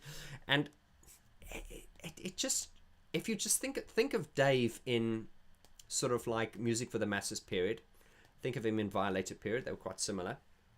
Although he had like sort of his, to me, Violator was like the sort of like the peak of his boyish period, because that way he still had that boyish voice. If you listen to Dave's voice before, it was more like, let me take you on a trip around the world and back. It had this kind of round, open sort of like, if you're into singing, you know, when you lower your larynx, you get that, whoa. So he had this like dark brown, okay, these are just, there's a thing called synthesis, apparently, where you see, where you see colors when you hear sounds. I do that. When I hear sounds, I see colors. But anyway, off topic. Dave Gahn had this kind of boyish type of sound. Think of like, I can best illustrate it now. Think of Never Let Me Down Again, round about 1987, when he'd go, I'm taking a ride with my best friend. It was kind of open and round. He almost sounded a lot like Roland Orzabal from Tears for Fears. Think of Roland Orzabel's voice. Shout, let it all out. It's got that kind of, That is why he sounds a lot like Dave Gahn. And think of Dave Gahn. We're flying high. It's got like a round, open sound. But listen to the way Dave Gahn sings Never Let Me Down these days. It's kind of like, we're flying. He puts this kind of graspy growl onto it. There is a lot more detail I'm going to go into on that video, but it just seems as though, like, when Dave died and when he came back from the dead, he was different. Yeah, his voice was different, and even his character and everything, he's slightly different. Not for worse or for better. He's just different, and he's a different type of performer these days. But yeah, I think I get this with his voice. His voice has changed a lot. It's become a lot more raspier. And he's really pushing that rock kind of thing now. One of the, and this will be the last example. I've used this example a lot on my videos. Is one of the best examples that also prove where his voice has changed so much is on songs like Barrel of a Gun. Now, Barrel of a Gun is what a track. I rate this as one of my top 10 favorite tracks. I mean, I love Barrel of a Gun. But listen to Barrel of a Gun on the album, and listen to the way he sang it at the Ultra launch party running about 96, 97. Listen to the way he sang it, and listen to the way he sings it now. Barrel of a Gun, to me, these days, is a very disappointing song to see live, because it just doesn't have the... Look, Barrel of a Gun is a very... it's a very produced song. It's a very electronic song. I'm just checking to make sure I'm still online, that I haven't dropped out, and I'm not talking to myself. Yeah, we're still here. Barrel of a Gun is a very produced song. It's very, very highly produced. And I find that it's quite difficult, because it's such a highly produced song, to replicate it live. Listen to Barrel of a Gun. Go, at some point today, listen to it, and then switch straight away to a live version. It's very difficult to replicate live, because if you listen to the way it's produced, and I don't want to go into detail, there's just so much production. Whereas when it's done live, when you go live, you're limited so much as what you can do, as opposed to a studio, unless you're miming, of course. But if you listen to Barrel of a Gun,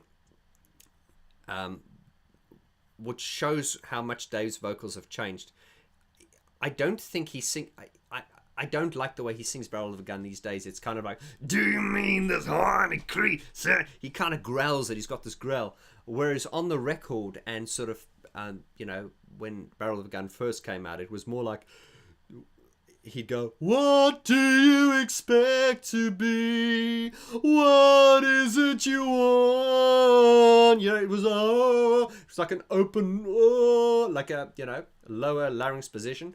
Listen to it now. It's, what is it you want? And the vowel he uses. Remember, vowels are very important when you sing. There's this thing called vowel modification. When you're singing a song, and you can't reach the note, we often advise the singer to change the vowel, because if you change the vowel, it is easier to sing the part. Anyway, I don't want to go off topic here, but think of, what is it you want? It's a sound. But the way he does it now, he goes, what is it you want? It's an sound. So that vowel is a lot harder for, for the voice to, it's a harder vowel to form. Anyway, this is a coaching tactic that's coming out now. But yes, Dave's voice has changed. Some people like it, some people don't. But I do feel that there are certain songs that he can't sing anymore. And I do find that there are certain songs that he sings better than he used to. Because, yes, his voice has changed. Barrel of a Gun needs Alan. Oh, God. All the Alan Wilder fanboys are out here today. Cookie Monster Dave. Do singers make strange faces when they sing? I think they do. There's something we teach people when they sing. It's when you sing, it's very important that you do not... when you're singing, the face is very expressive and it's part of the emotion. But when you do vocal rehearsals, that's what we call vocalizing. And that is where you learn to sing a song, but with a deadpan expression. Because there are certain muscles that you pull on your face that cause you to sing in different ways. So, once again, I'm sounding like a coach here again, but you want to be able to sing a song with a deadpan face. And this just teaches your... this helps with the muscle memory and everything. Sorry, I'm going to get off the coaching now and everything, but and my last thing is, there are two types of singers really. You're either a technical singer or an emotional singer. Those are the two polar opposites. So most people are somewhere in between, but Dave Vaughn is definitely an emotional singer. He's by far from technically perfect, but think of Bernard Sumner. As Frank Sinatra once said, it's not how well you sing, it's how you sing. And this is why I'm not a fan of Michael Bublé, because Michael Bublé's got a flawless voice, but it just doesn't do anything for me. Nor does Gary Barlow or any of those, nor does Westlife. But Bernard Sumner, have you heard him live? Oh, somebody put the auto-tune on. But the sincerity and he means what he says, and that's all that is important as a singer, is the authenticity. Very emotional. I totally agree. Love Bernard. Yes, we do love Bernard. Do you prefer Depeche Mode live or in studio? Depeche Mode were one of the bands that were better, one of the few bands that often sounded better live than in studio. I'm on the fence about that. It's very difficult because the albums are always very well produced and everything. As I say, I think their Depeche Mode's live setup needs a bit of a shake-up now. They need to just mix it up a bit. Right, what's the question? Some singers, for me, okay, what? Some singers sing 8 octaves perfectly. Me, okay. So what do you actually want to say? I don't understand the question. Wish you would make a video on Japan. I'm not very familiar on Japan. I do know some of the music. A lot of people have said that Duran Duran is kind of like a rip-off of Japan, and obviously some of the videos I see, I can sort of see the similarities and the possible influence. Bublé talks more than he sings. Yes, he does. Hello from Bulgaria. Hello to you too. Great song, I Want It All. Is that the Depeche Mode, I Want It All, or is that the Queen, I Want It All? No, they're both great songs. Hooky has a better voice than Barney. I've heard that. You're not the first one to say that. Next question. Please talk about your audio equipment behind you. What kind of speaker bases are those? Well, I'll tell you what. I will do a video on that. I don't want to, as I say, I understand there are a lot of producers here, and but I like to make the videos as inclusive for everyone as possible. The speaker stands are connected to this desk here, and I've got a ultimate isolation pads, and they are again on top of some iso acoustic cups, and they are further separated. I mean, these speakers are so separated from the stand that they're virtually floating, so you don't get any sort of desk noise. But I will address the gear in a later video. We need an interview with Fletch. You know, people have said to me, Vaughn, you're in London and Fletch is in London. Why don't you interview him? And what would I ask him? Would he want to speak to me? I'd be like, hi, Fletch, I'm that guy that makes videos about you clapping. I don't think he's going to be convinced, but I know Fletch has got a good sense of humour, and I don't think he would be offended by the Fletch files or any of those cheesy things I put out. Do you like Fletch Dream Pop Band Air? Oh, the French. Do you like the... I thought you said the Fletch. Yeah.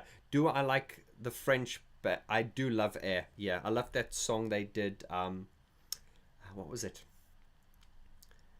Oh, I forget the album now. Cherry Pop Girl or something. Anyway, no, I do like Air. Sexy boy, do. That is Air, I think. Really like them. Why do you need soundproofing? Oh dear, that's actually a subject for a video. Well, remember there's a difference between soundproofing and sound isolation. This isn't soundproofing. This is sound isolation. This prevents echoes within the room. It's not soundproofing. Soundproofing means that the people outside can't hear what's going on in the inside. Those are two distinct differences which are worth a video. Did anyone see the Hall of Fame induction? No mention of Alan. Well, Dave did thank Alan in his speech, but I think there's always this. There's always kind of this. There's this. Yeah, it's a bit of a difficult one because I was at the Depeche Mode bar in Tallinn in Estonia when I went there last year, and one of the first things I noticed when in the front there they've got a photo of Fletch, Dave, and Martin, sort of from a recent album cover. The first thing I did, I went to the bar and I went to the lady. I said, before I order a drink, why is there no picture of Alan there? And she kind of rolled her eyes, thinking, oh, she's probably heard that before. But I also think people have mentioned this in the Spirits of the Forest movie, that there was no mention of Alan. And I think it's difficult because, you know, I think you put yourself in the shoes of the band. They probably want to kind of move away from that. There's that position where they want to acknowledge Alan and, you know, the great work he's done, but at the same time they want to kind of move on. So yeah, it's a good question, but you know, there's no clear answers to it. I'm not a producer. I'm just rebuilding my entertainment system. Best regards from Northwest Mexico. Hello to you, brother, in Mexico. We got a lot of subscribers from Mexico, yeah. And a lot of I had a gentleman saying he wanted to start a crowdfund and bring me to Mexico. I'd love to come to Mexico. I think it'll be a blast. Will you make a yes, another question. Will you make a Queen video? By the way, I'm Michael Ananas from Facebook. Oh, hello, Michael. Yeah, it's difficult when I read on YouTube, yeah, because you've all got like avatars and pseudonyms, so it's often difficult for me to know who I'm talking to. But will I do a movie? A Queen is something it is on topic because Freddie Mercury played piano and stuff, and Freddie Mercury, can I just say while we're on the subject, is the ultimate frontman ever. He's the best. Freddie's the top. Freddie is the you can't even rate him. He's kind of like godlike. Freddie Mercury was just other, and a lot of people will be surprised. I'm actually a huge Queen fan, believe it or not. I do love Queen. I'm not a lot of people think I'm an electronic music fan. Well, I am, but I don't like electronic music necessarily than I do like rock music. Well, no, that's probably not true. I probably tend to favor electronic music more because I do like the expressiveness and the creativeness of it, creativity behind electronic music. But I'm not an electronic music purist by no means. It's I do like other styles as well, except for jazz, and yeah, I just don't get it. As much as I love Alan, he has been gone for Depeche Mode now. I'm a fanboy, but realize he has been out of Depeche Mode. Yeah, you're right, Ian. You're saying that you love Alan, but you're kind of saying people need to let it go now. I do, and you know, I don't say Alan should come back myself. I think it's just a great discussion point. Delta Machine is a solid album. Yes, Delta Machine is a good album. It's certainly better than sound, in my opinion, better than Sounds of the Universe, and it's definitely better than Spirit. When I heard Delta Machine, I kind of felt like, oh my god, yeah, he has kind of like a kind of like leaning to the roots kind of thing, and I was like, I like this. I think it was. Yeah, Delta Machine I think was probably the best of the last 3 albums. I would agree with you. Hello Vaughn, how do you think I can get a license from the band to sell a tarot deck I made inspired by the band? Thank you. Juliana, how do you get a license? That's a good question. On the subject of that, because obviously I sell the Brian Griffin poster prints here. We didn't need a license for that because that is Brian Griffin's work. But I'm very, and maybe some of you can answer this here. I'm very surprised because Ian Wilson goes jazz. Agree. Sorry, Juliana. To answer your question, I see a lot of things popping up onto my Facebook where people are selling Depeche Mode T-shirts. Like they've got like the Depeche Mode, copywritten Depeche Mode like stuff. And I don't know how they get away with that. So I don't know. I don't know how they license that, because remember, you cannot just sell Depeche Mode merch because it's not yours. You can probably sell merch where you make reference to Depeche Mode, but when you're using copywritten logos or things that belong to Depeche Mode, you are infringing a copyright. So, and it's difficult because, in a case like you, if you want to reach out to Depeche Mode, it's very difficult to get hold of them. Something I learned, and this is not legal advice. Can I just say this is not legal advice? But something I learned from in the days of remixes, where you used to remix something. If you contacted an artist and said, I want to remix your track, they would say no. So what would you do? You would just, you had the choice. You could either contact them or you could sneakily just release it. There are 2 things there. They could pursue you to try and sue you, but this is the kicker. It is easier to beg for forgiveness than to get permission. Now that's not legal advice. I'm not saying do it, but if you were to put something out like that, you could get contacted and they'll say, like, we're going to sue you, and you can beg for forgiveness. They'll go, okay, we're not going to sue you. You're a small company. Just don't do it again. It is easier to beg for forgiveness than to get permission granted. Now, please, I cannot emphasize, this is not legal advice. I'm not suggesting you do that. I don't know what the best way is to do that. If you can email me at info@vorti.com, I could possibly try and find out via Gareth. Maybe I can get in touch with Daniel Miller via Gareth, or even indeed Brian Griffin, and just see if there is a way to help you. So yeah, Juliana, just contact me at info@vorti.com and I will try my best to help you. Right, should I buy a synthesizer or a bundle? Oh, you said a VAT bundle. I think you meant a VST bundle. Very difficult question. A good question. If you had asked me that question 15 years ago, I'd say buy a synthesizer. But the stuff that is in the box these days is so good that even the purists that they call themselves, I doubt that they would be able to hear the difference. And in fact, I think you guys can just see here. Yeah, make sure I'm turning my camera the right way there. I've got this. I just added this to my collection recently. This is for the geeks there. This is a Moog, a little fatty, and this is a monophonic synthesizer, so it can only play 1 note at a time. And this is quite something. When you're getting into synthesizers, you think, oh my god, you've paid, £1,500 for a keyboard that can only play 1 note at a time. I can tell you that this does live up to the hype. It's just got this fat sound. And I will indeed do a video one day where I compare this to the sort of like analog sound within a plugin. I'll put it to you this way: when you're sitting in the room and you're playing the fat sound of the Moog and you're playing the fat sound of the plugin is good. And I don't know if it's psychological, but this just seems to have like an earthiness to it that you can't beat. But you must remember that once the sounds are in the session and they're mixed and they're mastered and they're processed, you're not going to be able to tell the difference between an analog synth and a plugin. You know, that's just the way it goes.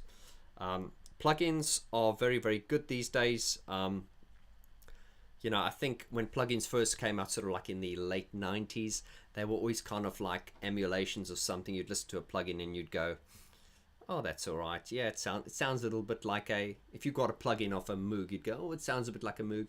Whereas you listen to the plugins these days, you'd have to listen very carefully. And I think a lot of people don't have the ears. And I think even the people that do have the ears, in the box stuff has become very, very good. And Gareth Jones uses in the box stuff. OMD, who I'm hoping to interview as well, a lot of their stuff's in the box. And people sometimes, Andy McCluskey said recently, people go, oh, why are you using a plugin? You guys have got the real synthesizers. You've got access to real synthesizers.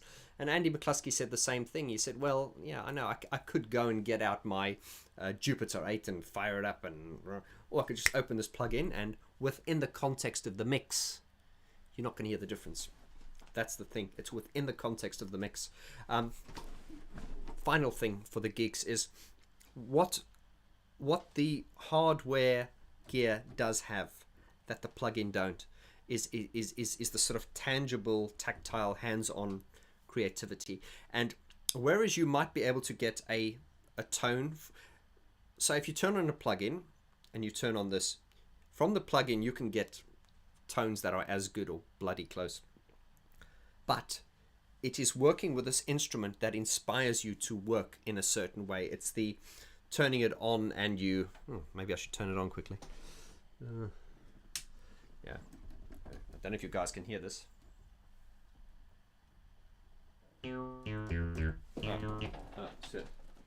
Okay, so you've got this.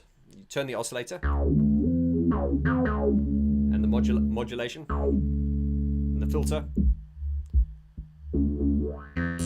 and you see there's just so much I can do. This is shaking the floor now. Obviously you can't feel that, but the point I'm trying to make is that it is as you turn it on, and it's this hands-on kind of tactile. It speaks to you, and you just feel like it inspires you to work in a different way. So I think when you're using plugins and stuff, it's kind of like instantly gratifying. The sound is there. Whereas a lot of these things, because there's no preset, you kind of have to work a lot harder. But it does inspire you to work in a much more creative kind of way. I hope that answers your question. Right, let's grab another question. Right, I use an FM7. Yes, that is the Native Instruments FM7. Yeah, that's a great.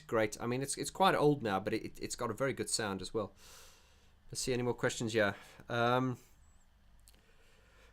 Would I ever do? John asks, would I do a video about Howard Jones? Yes. I've been asked to do a video about Howard Jones. I think it's always difficult to. I really want to sort of up my my workload and get more videos out, but because I currently release videos on a Wednesday and a Sunday, but I want to get some more out. Just not enough time in the day, guys. I love hardware, though I miss Rebirth. Correct. Right. Is there an electronic song? Is there an electronic song on odd times like 5898 or something you recommend? Oof. Are you one of these people that really understands your music? I can't, very often when I listen to music, I've got a good ear. I can, if I listen to something and I can go to the piano and I can play it very quickly, I can. But I don't sort of listen to music and go, oh, that's in a 6/8 time signature. I can work it out if I have to, but it's not something that sort of hits me initially. Tinkle think, what DAW do I use? I use Logic X at the moment. If you're thinking what DAW to get, know that they're all great. We're at I know there used to be Pro Tools. Pro Tools was kind of like the industry standard many years ago. And then when Logic came out, Logic, back in the time when I worked in music retail, Logic became known as the Pro Tools killer, because Pro Tools was made by DigiDesign, still is Pro Tools, yeah, DigiDesign. Pro Tools was very, very expensive, very, very expensive, and that's why only top-end studios could afford it. But of course, when Logic came out, Logic has always been out. Of course, they were bought by Apple eventually. I don't want to go into the details, but when Logic came out, it was very, it could do everything that Pro Tools could. Not initially, but it got to a point where Logic became known as the Pro Tools killer, because you didn't need to spend all the money on Pro Tools. You could just buy Logic and you could still make great records. But fast forward to the current day now, as Gareth Jones was saying, the DAW is just a tool, and you should not be focusing on the DAW. The DAW is just the tool you use to get the job done. It just depends on how you work. Logic to me just always made sense because I've used it for a long time, and some of you might be surprised, I'm not incredibly technical. I can be, but I don't like to get distracted by technical stuff. I just need something to work, and Logic to me, I use like a tape machine. It's left to right. I use it like a tape machine. I know Ableton is something I've dabbled with before. I've had demos, and Tony Duncan's here. I know he loves his Ableton. I haven't used Ableton Live enough to sort of get my head around it.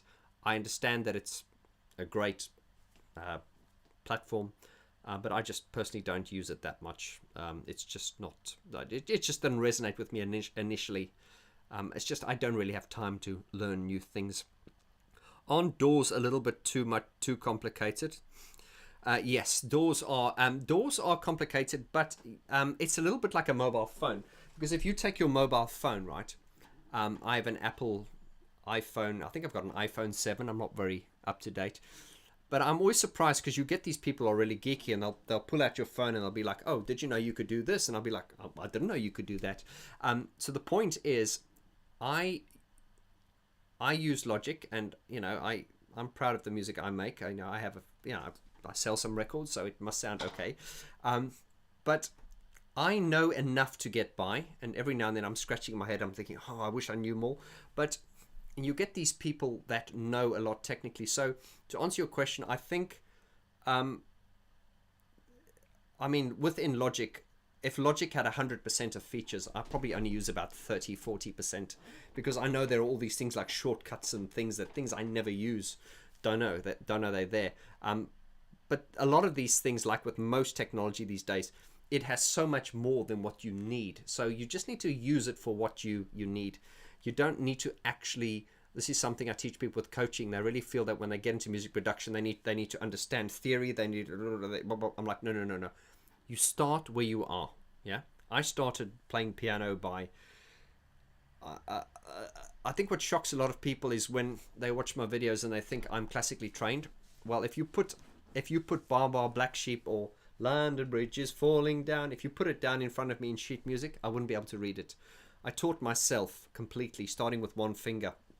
And I think I'm proof, and I've seen many others where just through the desire to do it, you can do it, really. Because I started with one finger, and I'm pretty competent now.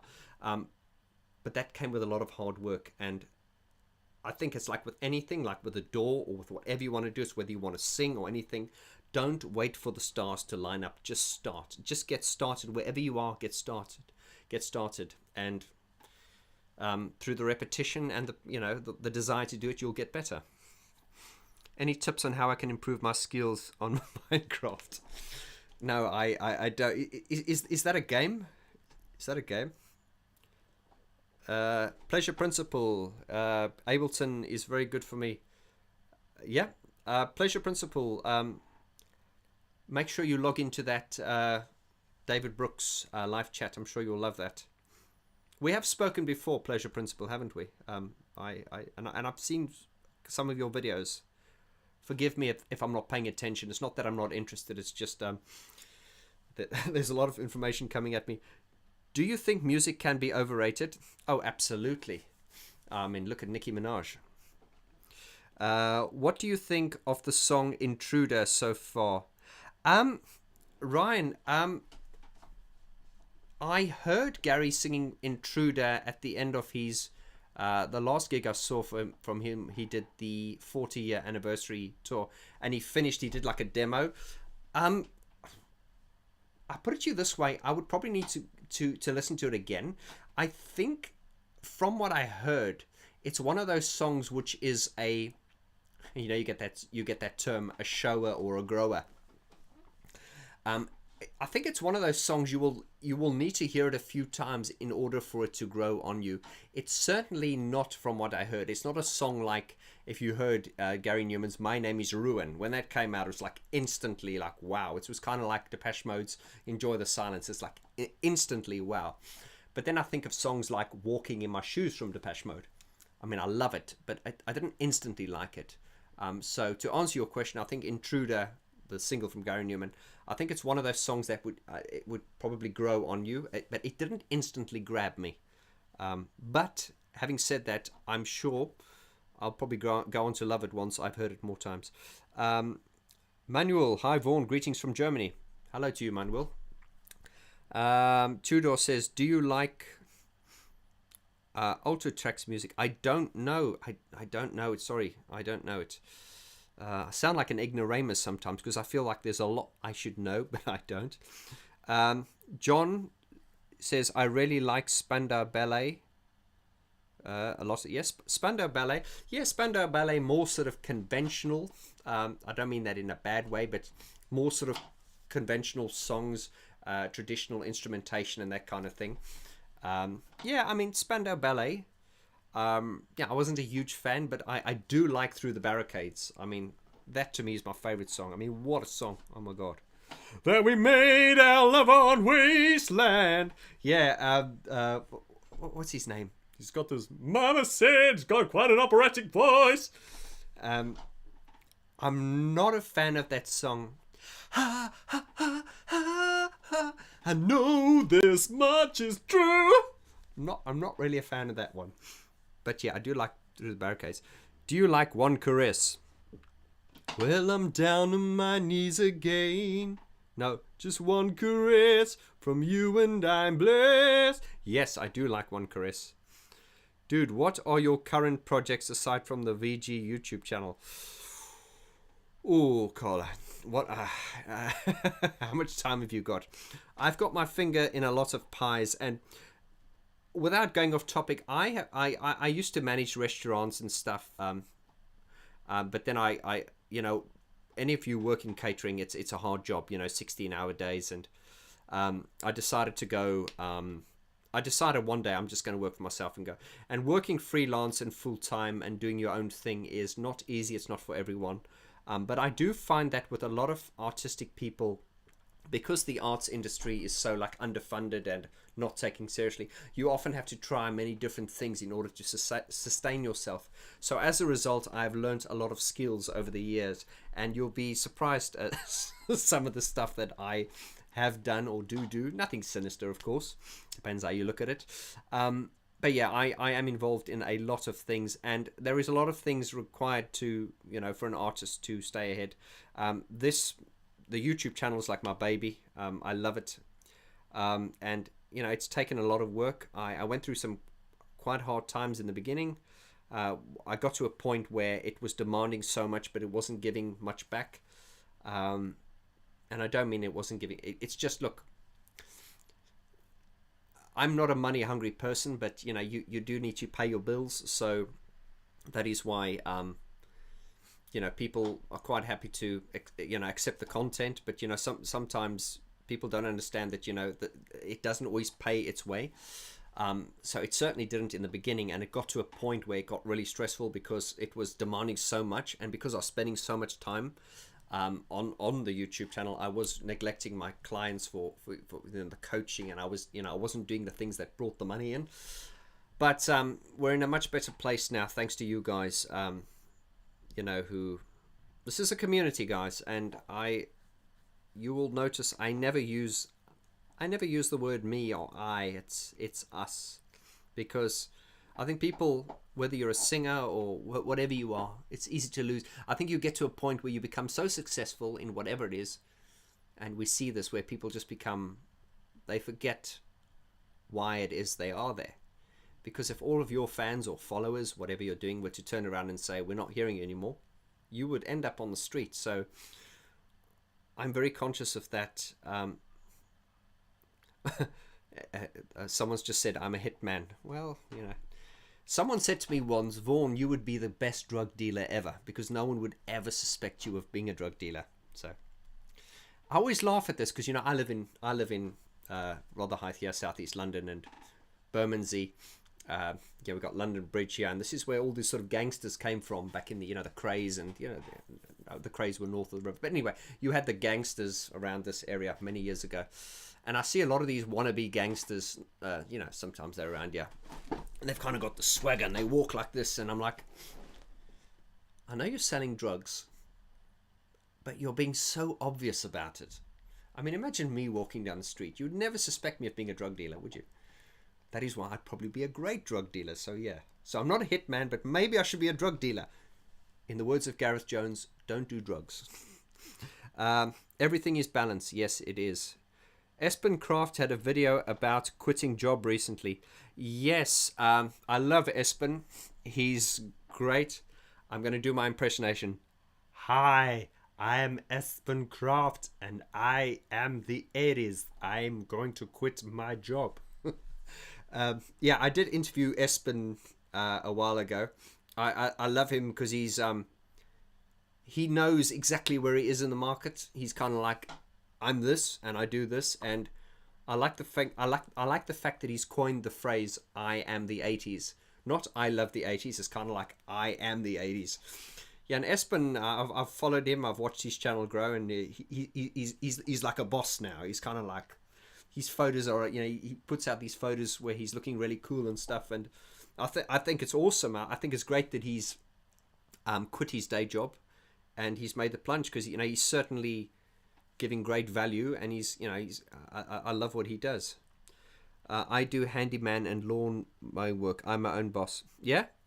Well, let me tell you something. My dad always taught me when I was younger. He said, get yourself a doing job. And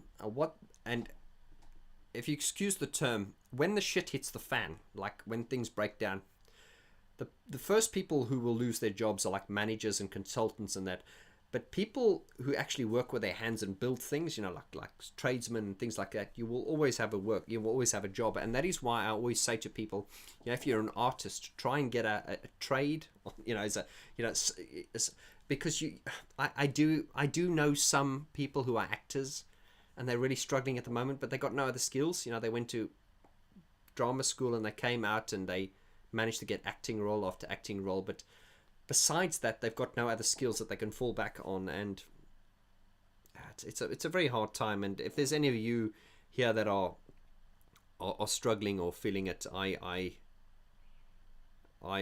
sympathize with you, because I know it's a very hard time. Jacopo says Vaughn is my pusher. Right, let's have a look here. I've been busy all here. Cole, you're still on, yeah. Steve has a better voice than Hooky or Barney. I'm 27 minutes behind. Oh, hi, Cole. Okay, I've never heard Steve sing. Steve, that's the drummer of New Order. Here's a question from Truth Decay. I like that, as in Tooth Decay.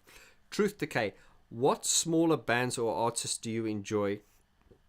Where you can tell the integrity of the musical is. That's a good question. What smaller bands or artists do I do like the I forget their name, but there was a band. They do the soundtrack. They're one of the bands from the soundtrack of the Drive movie. that is, the Drive movie is a movie I'm also going to talk about in my Real Talk series. Are they called the Chromatics? Yes. They're one of those bands. They're one of those bands. If you ask people, do you know the Chromatics? People will go, never heard of them, because they're one of those bands. They're not big, but they have a kind of like a. They're not massive, but they've got like a following and a unique sound. I do always find those types of bands a lot more interesting. They're not signed to major labels, so they tend to keep their identity.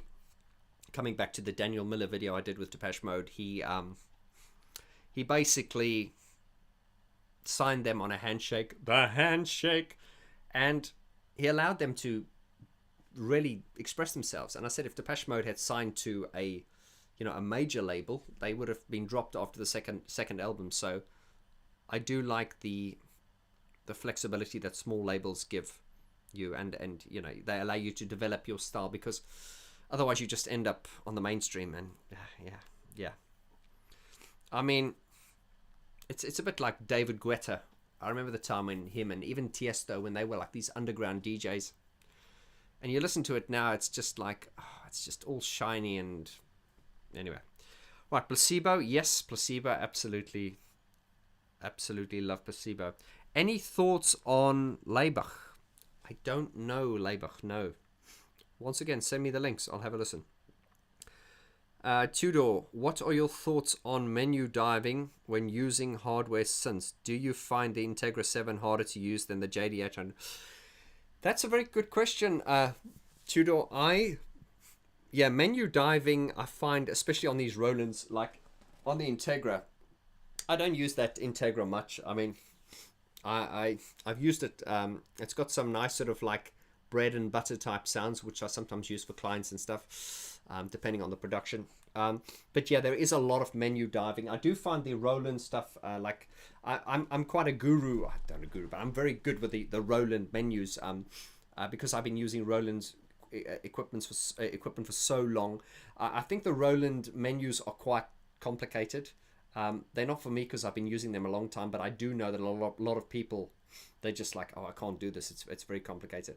And of course, I've been around long enough to know that in the early days when Roland released synthesizers, the manuals were written in Japanese and translated directly from Japanese into English. So the tenses and the sentence structures were wrong. So it was really complicated.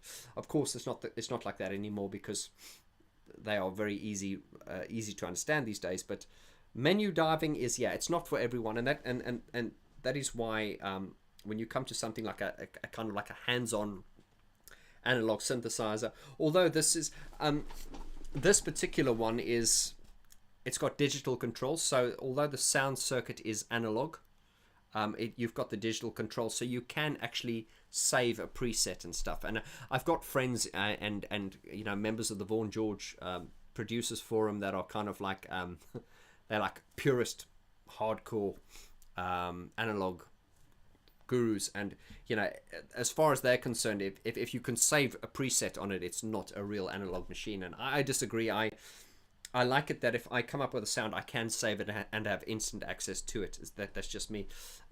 This is also something I added to my collection earlier on, is the Korg Little Fatty. No, sorry, the Mini Log, sorry. This is a polyphonic, so you can actually play more than one note at a time. But yeah, I'm really enjoying that as well. Let's see who we got here now.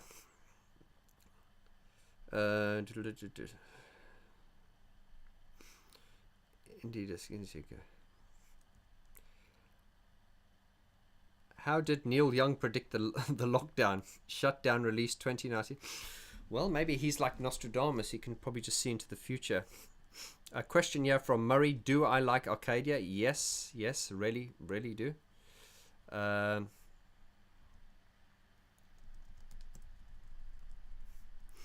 What about David Guetta? Have you listened to Jack Back? That's an alias. Oh, okay. I don't know about that.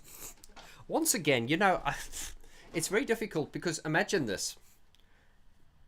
You start off as an artist, and then you get a few fans, and then you get bigger and bigger, and then someone comes and says, we're going to give you an 80 million pound or $80 million record deal. Well, you're not going to turn it down. And then all of a sudden, you've got that money, or you've signed that big record deal, and you've got mass appeal now, and everyone's going, you're selling out. And I'm very conscious of that. I never want to be that person. It's a little bit, and it's kind of like, the best example I've used in a lot of my videos is the band Top Loader. Top Loader were an indie band here in the UK, sort of like the late 90s and early 2000s, that period. And they were like, really good, like, indie band. And I think, they had their following, and they did the circuit, and they did their time. And then I think they got signed to Sony Records. And I don't know if this is the true story, but I believe from what I've heard, Sony has said, okay, we'll sign you. Here's your first single, Dancing in the Moonlight. We get it almost every night when the moon is big and right. Okay, great song, but it's just really not my thing. And I believe now, apparently, they didn't want to release the song, but Sony said, you will release the song, otherwise we'll drop you, or something like that. I don't know how true this is, but whether it's true or not, it does sort of speak volumes as how record companies operate. It's kind of like they've got you. And I believe that they released the Dancing in the Moonlight single, which was wonderful. It was played at, mums doing the school run. They loved it. It was like really, really mainstream. But of course, the hardcore Top Loader fans just thought, no, this sucks. We don't like it. And so you got to be careful. You get to that point where, through success, and I think even Depeche Mode at the moment, get criticized from a lot of people saying that it's getting too corporate, and they were always like an underground kind of thing. But that's just the universal thing of expansion. As you get bigger and bigger and bigger, if someone's handing you opportunities, you're going to take them. If someone says to you, he has an £80 million record deal, you're not going to go, oh no, artistic integrity, no, I'm happy with my my modest life, or you might do that. I'm thinking of the singer, was it Rodriguez? But that's a different subject. God, I do go off topic a lot, don't I? I've still got a lot of you online, yeah, so we'll keep this going for a little bit longer, and then I'm going to hang up and let you enjoy your day. I've never done this before, actually, where I just sort of like pop up out of the blue, but I figured it'll be a great way to sort of, reach out to you guys and show some respect, and to thank you for all being here, as you always are. Duran Duran versus Depeche Mode. Michael, that's a very good question. I love them both in different ways. Duran Duran were always known as a supergroup, although Depeche Mode weren't. But I think in recent times now, I still think Duran Duran have probably sold more records, only because they had a lot more mass appeal. Before Depeche Mode signed with Mute, all of these big album companies were offering them tens of thousands of pounds. Thank goodness they signed with Mute Records. Absolutely, John, and that's what I said on my Depeche Mode with Daniel Miller series, is that Mute were very important in as I say, if they had signed with EMI or one of those big labels, they signed to Sony now, I think. But, had they signed with a big label back in those days, they would have been dropped very quickly. Your opinion on Simple Minds? Yes, I do like Simple Minds. Not one of my favorites. I do recognize them as, as a good band from the 80s. But then again, I haven't sort of studied it enough to sort of. Of course, there's the Alive and Kicking and the Don't You Forget About Me, great songs. But yeah. Right, Alexander says, go back to Front 242 Fad Gadget. Yeah. These are names that come up a lot in the community here as well. Front 242 Fad Gadget. And Fad Gadget was signed to Mute as well. Yeah, Mute Records is has always had this. Mute is kind of like that cool club that you want to be part of. There's always that, you get the big tourist club in the middle of your city, but then there's that kind of slightly underground club there that you want to get into but you can't because you're not cool enough, or, it's too small, you can't fit in. And Mute is really that kind of, Daniel Miller, very, very clever man, very, very clever. And he lives not far from here. He lives about a mile and a half down the road from where I am here. And in fact, when Brian and I go and see our printer every now and then, for the poster prints, we actually walked past his residence, and I'm always tempted to go ding dong, but no, we'll. I'm hoping we can interview Daniel when the time is right. Sorry. Propaganda, Anita. Yes, hi Anita. Propaganda is something that is requested a lot. That was produced by Trevor Horn. Trevor Horn, another great producer I'd like to interview. Sisters of Mercy, haven't heard enough.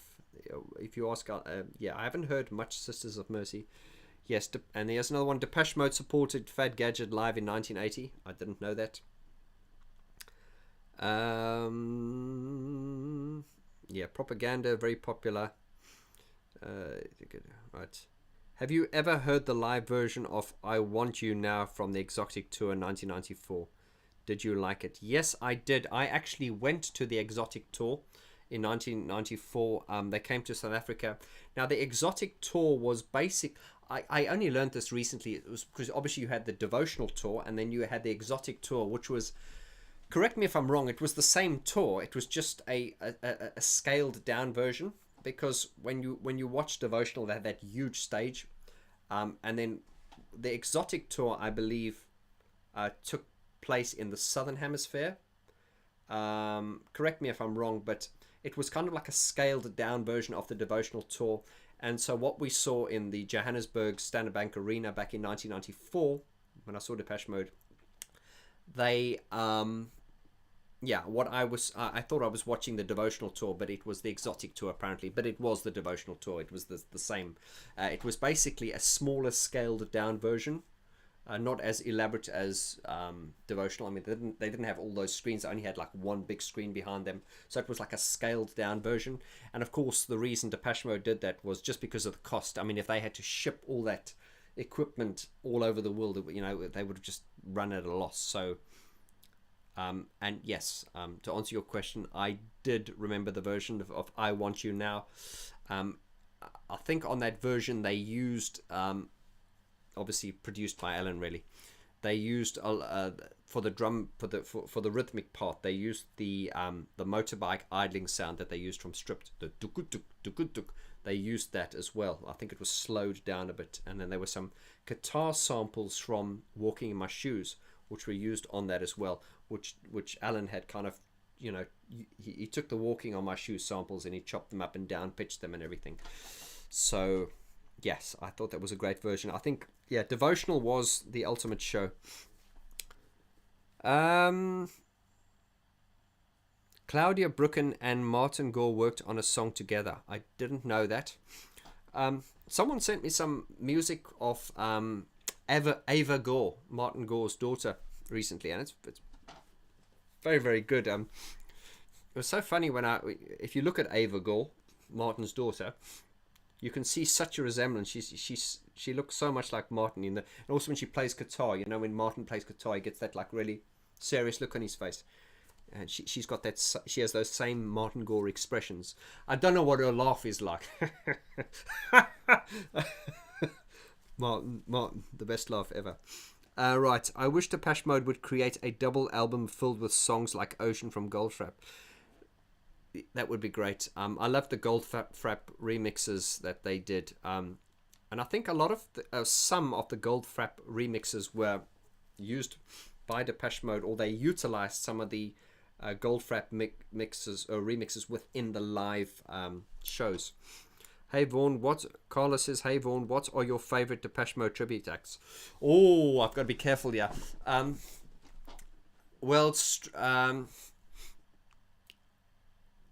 Milwaukee Mode. Bless, and no shame. I believe the lead singer of Milwaukee Mode passed away quite recently, which is quite sad. I didn't understand Milwaukee Mode. I think they were intentionally trying to be funny. I think they're intelligent enough to know that, they were taking the mick. They weren't meaning to be taken seriously. But one of my favorite Depeche Mode tribute acts, there's quite a few of them at the moment, and there's a few that sometimes reach out to me. But I think the ones with Brent Mayer, I'm actually friends with him on Facebook now. Brent Mayer, I think he calls himself Counterfeit Martin. They were Strange Love, they were called, and he was with Freddie Moyles, I think. Freddie, he was the lead singer. So yes, Strange Love were one of the best ones. And I think they've split recently. I think Freddie has gone off and he's doing it. He's formed another Depeche Mode tribute, and Brent has gone off and formed another Depeche Mode tribute.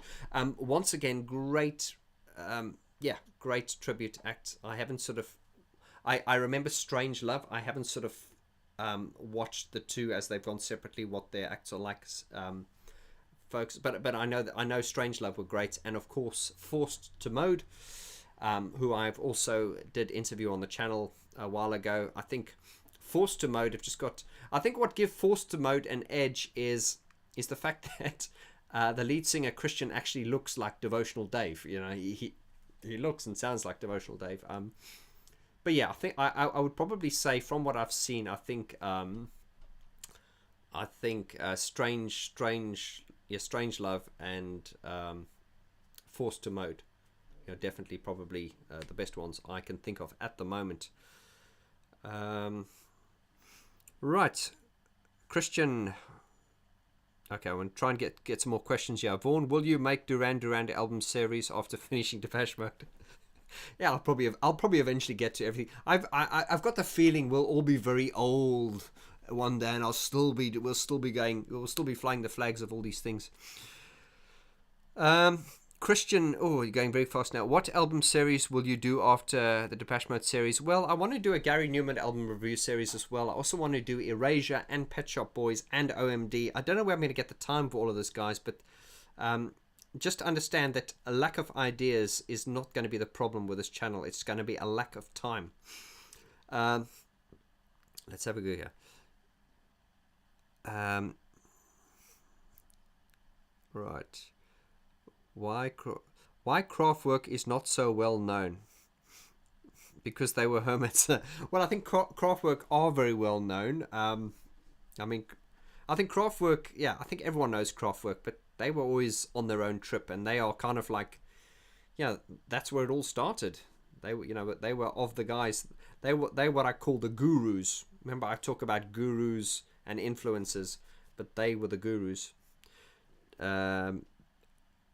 Okay. I saw them 4 times at the Standard Bank Arena, twice. Oh, hello, brother. Oh yes, you must be a fellow South African. 94 rand a ticket, which is about £4.50. So the tickets back then were about £4.50 in equivalent to today's standards. Yeah, I remember when I saw Depeche Mode in South Africa, it was just like wow.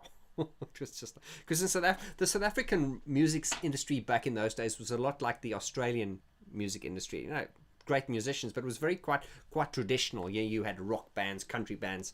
You didn't really have that kind of innovation. That like Depeche Mode were really innovative. So it was great to see Depeche Mode live the first time. I know this might be an interesting video. I would love to see a video about Richard Carpenter, the legendary piano artist. Why do birds suddenly appear? Now, I love that you said that, because I do rate Richard Carpenter as a fantastic musician, and Carol Carpenter. The Carpenters grew, and I suppose some people will laugh at me if I do it, because it's probably a little bit un-rock and roll, or a little bit uncool. But you guys can be rest assured, I'm going to be doing a video on ABBA soon, because ABBA is one of my guilty pleasures, and yeah, who doesn't love ABBA? Absolutely love ABBA. My opinion on Arturia's Analog Lab, can you recommend it? I have, yes. Analog Lab, that's the software. Oh yeah, it's very, very good. I had it a long time ago. I had a computer hard drive failure, and I kind of lost everything many years ago, but yeah, it was very, very good. Arturia, yeah, they do some great stuff. I mean, the market is so competitive these days that you must remember that if you were a software manufacturer or a keyboard manufacturer or whatever, if you produced something crap, you would just go under. So you could not survive without being good. So that's the standards are so high, and you are blessed now. If you want to make music now, guys, this is the best time to do it. Everything's available, and it's accessible, and it's affordable. Who is the greatest South African act ever? I'd have to say Vorty, of course, but he's not South African. No, hello from Houston. Hello to you, Horatio. Thumbs up for Vaughn. Thank you, sir. Richard H. Watched them in Cape Town. They downsized change. Yes, Richard. You obviously saw the exotic tour as well, which was the same one I saw in Johannesburg. Nelson Mandela is the greatest artist from South Africa. Artist? Yes, I suppose it's a view. The Carpenters were a bit too wooden for my liking. Yeah. They were. I suppose saying that you like the Carpenters is a bit like admitting to liking Cliff Richard. It's a bit it's very unrock and roll. It's a bit cheesy. Actually, I've got a video coming out that I'm going to bring out. I've got so many things in the pipeline. It's just a bit of fun, and it's a video called some of my guilty 80s pleasures, because there are certain songs from the 80s, that I will listen to in headphones. They're the kind of songs I would listen to when I was younger, but I would never admit to listening to them because they were so uncool. But that's going to be a lot of fun, and I'm going to invite you guys to share your 80s videos with me too. What does Alan Wilder do for a living? Just chilling. Well, I don't know. He's obviously made enough money, because I don't know what he's doing now. I believe I have a close friend of mine in my community who is actually a personal friend with Alan, and you'll be pleased to know that Alan Wilder is enjoying being a dad and a father at the moment. But I've got the feeling that he'll make a comeback, a little bit like Ben Affleck, the Batman, where he just goes, "I cannot put up with this anymore. The world needs me." We need some good music in the world. Alan, we need you. Depeche Mode announced a new album available now without warning. Recorded secretly. Or is that a rumor, or is that a fact? I don't know. That could be interesting. I know there is definitely enough rumor going around now to say that they are working on something. Someone goes, yeah, haha, on a plane 88 says, haha, I know Vaughn has the Alan Wilder interview in his back pocket. Yeah, I'm just going to show up here one day and go, hi guys, and Alan Wilder. I will have to get past the fanboyism before I can interview him. I'll have to go on a fanboy detox. Michael S., how can I train my 9-year-old daughter to love Depeche Mode? Well, that's interesting. When I was at the recent concert, I see a lot of people with their children there, and I remember seeing the kids. I remember a couple in front of me, and they had a daughter and a son, probably about 9 and 9. The little girl was probably about 10, and the little boy was probably about 7. And I was amazed that they were actually singing along. They knew the words, and I just thought, and I actually leaned over to the father afterwards and I said, dude, full respect for educating your children in such a positive way, teaching them what good music was. And he was like, yeah. Vaughn, where is your sexy fluffy cat? I referred to Nick Rhodes from Duran Duran as I said if he was an animal, he'd be a pussycat, wouldn't he? Because he's so like, meow, meow. My cat Lily Blofeld, yeah, she's probably sleeping on the windowsill somewhere at the moment. Right. Do you like Bjork? I haven't studied Bjork enough. I met her.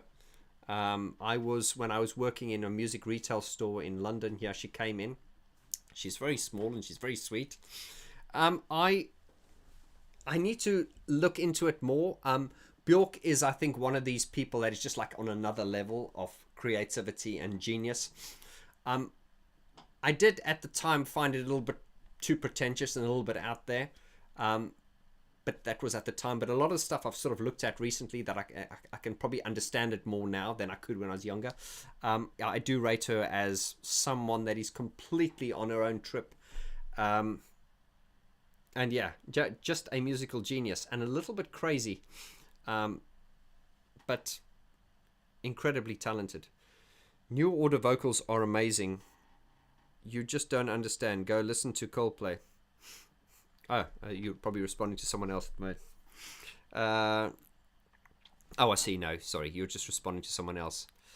Okay, lots of questions coming up here now. My boy is 7 and he's singing Personal Jesus all the time. Just let them listen to their music and you'll get there. Now, that's true, Anita, and that's good advice. I think you as a parent, when you're... I don't have children, but I know this, that when you're listening to music at home, your children will kind of... Children are very influenced up until the age of 7. I think that's when they... anyway, I'm not going to get philosophical here, but what you listen to, they will really like and absorb. And then it's funny, as they become teenagers, then you become uncool. But I think playing Depeche Mode, but without telling them this is cool, just leaving it in the background, that way they will naturally get to like it. But don't tell them they need to like this because it's cool, because you as a parent, they'll think it's uncool. So just let them. I believe the sincerity of Depeche Mode will get through to them. Dave asks, do you live in Johannesburg or London? Dave, I never lived in Johannesburg. I lived in a small mining town, but I do live in London now. I've lived here most of my life. Kathy Bryce says, great version of Dressed in Black. Bjork, Synthman says, Bjork is Kate Bush's daughter. Yes, you're right, actually. And I was when I was out the other day with out with Brian Griffin, we went to the printers, and we're actually talking about Kate Bush because I want to talk about her on the channel. I love the Wuthering Heights thing, and Brian actually photographed Kate Bush. I should probably ask eventually how many Kate Bush fans there are. Fascinating woman, completely on her own trip. And Brian Griffin, whenever he talks about Kate Bush, it's almost like he never says Kate Bush. He just goes, oh, Kate Bush. He's got this, like, it's almost like this dirty old man growl. Oh, Kate Bush, because he's got really fond memories of her, because she was, just a gorgeous, gorgeous woman, and incredibly talented and creative, very charming, and yes, very nice, a lovely creature. Who produced Playing the Angel? What's the last album that sounds like to produce? Playing the Angel was that was Ben Hillier as well. I like Playing the Angel. I was always amazed at the way it sounded. It's just they did intentionally go for a very sort of like crunchy digital, not digital, but a very crunchy, gritty kind of sound. I heard Playing the Angel on vinyl once, and I must say it sounded a lot better, because I think when Playing the Angel was released, that was in the middle of the sort of like the loudness wars. So you had an album that had this really sort of like crunchy, like gritty, lo-fi sound, and then combine that with really loud mastering and extreme limiting. I find Playing the Angel, although I do think it's a great album, I find it quite fatiguing to listen to. Listen to it with headphones, it's quite fatiguing. But it's definitely better to listen to on vinyl, because obviously on vinyl, you guys know that vinyls are not as loud as digital productions, because you obviously cannot push them that loud, and therefore vinyl is often better because it's mastered it's more dynamic, because with vinyl you've got so many limitations, so with digital you don't have those limitations, so you can push it really loud, and fortunately we're off the loudness wars. But yeah, I think Playing the Angel was better if you listen to it on vinyl, because it's just not so crushed and fatiguing. Christian Odette, I'm 16 from Canada, but I mainly like British bands from the 80s. I am struggling with sharing music with my friends. Now you see this, Christian. I don't know if you guys here, how many of you are members of the Vaughn George Facebook group. The reason I started the Vaughn George Facebook group was because obviously with these YouTube videos, I get a lot of comments in the comment section, and a lot of people said, I should start some kind of forum, where people can, because it's quite difficult to sort of, you can leave comments below, but it's quite difficult for people to interact within those comments. So that is why I started the Facebook group. It was just really meant to be like a forum to discuss the videos from here. So I'm always saying to people, if you like the videos, go and join the Facebook group. And it made sense to start a Facebook group because Facebook's got over, I don't know, is it 1 billion users? So yeah, if you're on Facebook, go in and join that group. The reason I'm saying this is because in that group, I'm always surprised because we've got a lot of teenagers in that group as well. And I'm always fascinated by people as young as 15, 16 saying that they like Depeche Mode. First of all, I'm like, well done. You have good taste. Not meaning to be condescending. But that is a question that I've heard from teenagers. They go, I love this. I understand I'm ahead of my time by loving this. But my friends at school, they can't get into this. And what can I say is, my friend, if you're 16 and you like Depeche Mode, but your friends can't get into it, then you're kind of like me when I was 16 years old. I liked Depeche Mode and my friends couldn't get into it. And this was many years ago. So it is an acquired taste. And just understand, people that get Depeche Mode, put it this way, people that don't get Depeche Mode don't get it. But those that get it,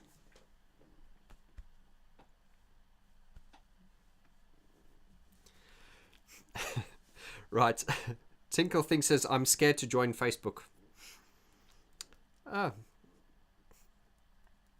Yeah, I mean, Facebook have been, I think they got a lot of negative publicity when they had all that hacking, not the hacking scandal, with all the, with all the privacy hacks and all that kind of stuff.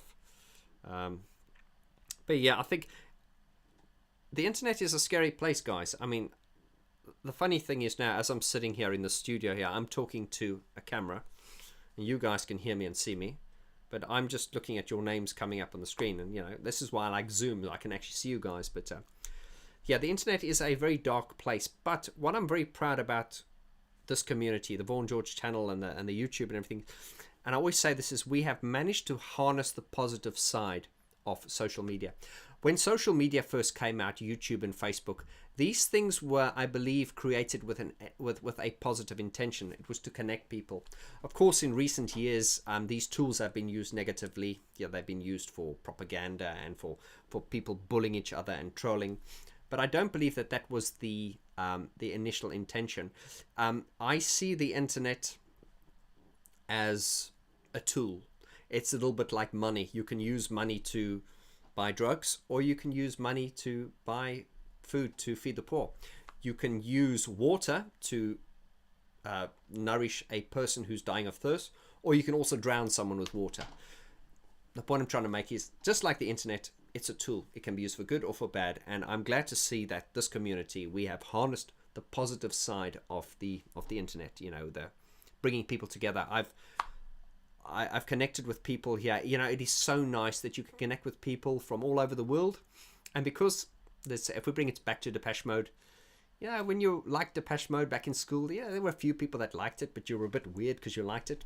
But it's so great now that you can connect with people that are like, oh my God, you're one of my tribe, man. We're like this. And this is what I love about this community. And this might be really cheesy, but I often say, I've said it before, and you guys know I don't mind a bit of cheese, but I would love to be in a huge hall with everyone from this community. I know that sounds cheesy, but can you imagine all the love? Okay, I'm sounding like a hippie now, but it's just, this channel is like, for me, and I know for some people, it's like this is my church. This is where I go to hurt my, to heal. I really am feeling that this is becoming like I don't want to say a safe place, but just like a place where we can get together and be reactionary to the outside world. Not in denial to the outside world, just reactionary. Right. There was a Dublin tribute band called Dub Pesh Mode. There are a lot of tribute acts out at the moment. And I'll be honest with you, if I listen to like some of the performances by Forced to Mode, a lot of the performance, a lot of the attention to detail, they would give the real Depeche Mode a run for their money. If you the passion and the attention to detail that goes into bands like Forced to Mode. they really put a lot of attention to detail. And what was also nice about Forced to Mode is they do songs that Depeche Mode don't do. Songs like Dangerous, the B-sides. I would love to see Depeche Mode doing a B-sides tour. I know it's impossible, but there's songs like there are a lot of. Oh, we're talking about Depeche Mode again. Oh God! But if you take songs like "Here Is the House Where It All Happens," they're never going to do that live, are they? And it would just be so nice to hear it. Anyway. Oh, here we go. James Roney says Vaughn is going VG London Pub Crawl 2021. Guys, I've got so much. I had such high hopes for 2020, but I am pleasantly optimistic about 2021. I think 2020 was a really sort of like wake up call for humanity, and 2020 will always just be out there on its own. And here's a bit of useless information. My very first album, which I produced and released in 1997, which I haven't told anyone about in this community. I'll let you guys hear it sometime. It was called 2021. The album was called 2021. That was when I used to go by the name of, wait for it, In Unison. I used to go by the name of In Unison, which was kind of derived from my surname, Unison, so In Unison. It seemed like a good idea at the time, and this album was released in 1997, and it was really sort of in the time of dream trance, like Robert Miles and that kind of thing. So yeah, I should actually re-release it again. And that album was called 2021, and yeah, it's just surreal that next year is 2021. And at the time when I wrote it, which was 23 years ago, 23 years ago, I was thinking, oh, I'll call it 2021 because it's in the future. Guess what? We're there. The future is here. Right. Yes, James, I'm definitely up for the VG pub crawl in 2021. And in fact, Brian and I were talking yesterday, something we want to do after lockdown, if for anyone who's in London, or even if you're in Moscow, any of the world, come on, fly over to London for this. Brian and I are looking to do I'm full of ideas, but they don't always work. But I think this is a good idea, is if we do we'll call it the VGBG, the Vaughn George Brian Griffin pub crawl, where we'll start off in my local Rotherhithe here, and we'll take a walk down Rotherhithe Street here, and we will actually, and Brian will be like a tour guide, and he can actually point out to iconic landmarks here. We will take you to the site where People Are People was photographed. And then we'll walk down and we will show you where Brian Griffin's studio used to be, and where he's got studios of where he can point out where Kate Bush was sitting, and he can tell you the story of when he kicked Talk out the studio because they were so like tripping and on acid and stuff, and then we'll go down to the pub where I think he had a drink with Depeche Mode or Daniel Miller, and where all the artists that he used to photograph used to drink. So yeah, I think the VGBG pub crawl is something I want to do after lockdown for anyone in London. Or, as I say, if you want to fly from anywhere in the world to come and join us, you're more than welcome. Right, let's see here. Ring roll, yeah. I just he says, I thought 2020 was going to be great. Yeah, I just saw these blobs of shit. I thought he was going, oh, this is a shit live stream, but no, I see what you mean. Yeah, 2020's been crap. It's been a very difficult year. I do. Next question here from Do I Like Basement Jacks? It's time to get. Where's your head at? Burn. I do like Basement Jacks. Yes. 1990. Tinkle Thing says 1997 is when the world came apart. Yes. I found, and I don't want to change the tone into negativity here, but I found that I really think the day the world really changed, it was around about the period, but I would say around about 9/11, when the attack on the Twin Towers, that was really the day the world kind of changed. If you can really take it back to that, it wasn't necessarily specifically that time, but that was really a time where the world really changed around about that time. And you just take movies. I was watching a movie reviewer the other day, and he said take movies from before 9/11 and the movies after 9/11. The world became a lot more serious place after 9/11, and that's not my saying. It's an interesting saying I heard, but just check it out. Check out movies before the 9/11 attacks and check out movies afterwards. That 9/11 was kind of like a really sort of like pivotal period in humanity where things just changed. The world just changed after that. The world was never the same after that. Question. David asks, Vaughn, this live vid is great. Will you do it every week? Oh, I don't want to make myself too accessible, David. Yeah, no, David, I do. This is something on my Patreon group I've started doing. Is I do live chats. I've just started doing that like on Zoom, so you can actually come and I can actually see you and you can see me.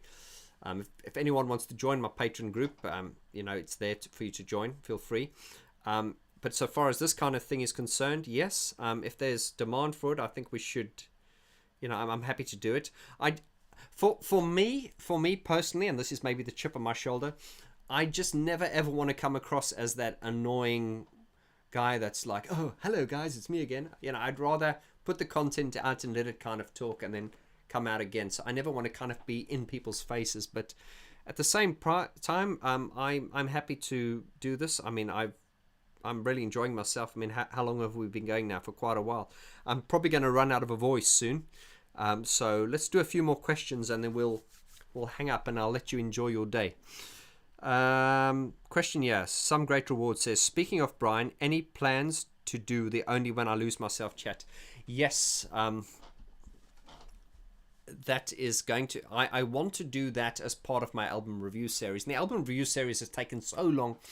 I think we started at the beginning of this channel and we've just finished Music for the Masses. Violator is going to start next year and that's going to go on for a while. And then I want to, after I've done Songs of Faith and Devotion, then I want to, because we're moving chronologically, and then I want to talk about Only When I Lose Myself, because that was also one of my favorite music videos and one of my favorite songs of Depeche Mode. And Brian Griffin, as Brian Griffin is... He's one of these people, I want to record him every time I'm with him, because we were often when we're just having a chat or because we obviously live in the same building, like just in passing, and he will just mention things like with you and I will say, oh, yesterday I was down the pub and I don't. But Brian's more like, oh yes, I just got a phone call from Ultravox. Yeah, their management, and they've just sent me this vinyl. And he sent me, oh, do you want it, Vaughn? Because I'm not a fan. And he gives me an Ultravox like special vinyl. Or what I'm saying is, he's not names dropping, but he just he just says such interesting things. So I'm losing my train of thought here. I'm forgetting what the question was now.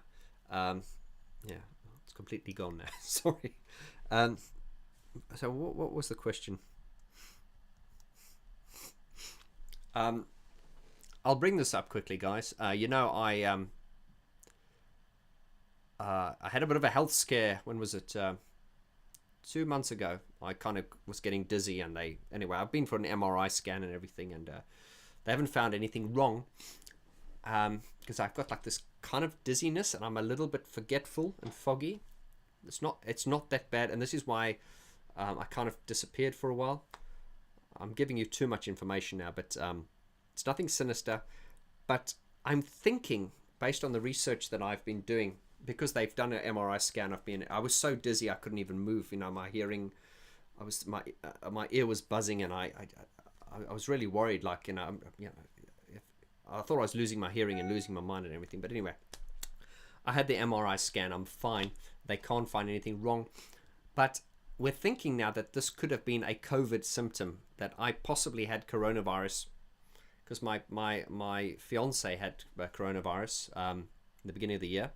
Or she didn't know she had it. She lost her sense of smell and taste. Of course, we didn't know it at the time. So what that means was she indeed had coronavirus. She had no coughing or anything, but that would mean I would have caught it as well, but I had no symptoms. And then I remember 4 months ago, I got like this really bad back pain, and I got back pain, and I just thought, wow, I never had back pain. And then that went, and now I've started getting like this like brain fogginess and stuff. And apparently, if you research coronavirus, that is apparently a symptom of coronavirus, is like you get like this brain fog and dizziness. So I'm thinking I possibly had coronavirus maybe a few months ago, and this is what it is. So that's most likely what it is. So it does happen. The only reason I'm telling you this now is that sometimes I get this slight brain fogginess, but it's apparently a Ring Roll says vertigo. Yes, I did have bad vertigo. It's nothing sinister, and of course it's not something I mentioned. I did tell my patrons, because I don't like to tell people about my ill health. I'm not in ill health, but it's just I think if any of you've had coronavirus, it is a very real thing. It's funny how it's not funny. It kills some people, but then there are other people that get no symptoms, but there are people like me who it seems more than likely that I actually had it. I had no symptoms, but now it's manifested in this kind of dizziness and slight brain fog. Now it is going away slowly but surely. I mean, the fact that I can actually do this and converse with you this long is an achievement, because up until just a few weeks ago it was very difficult for me to even shoot a video.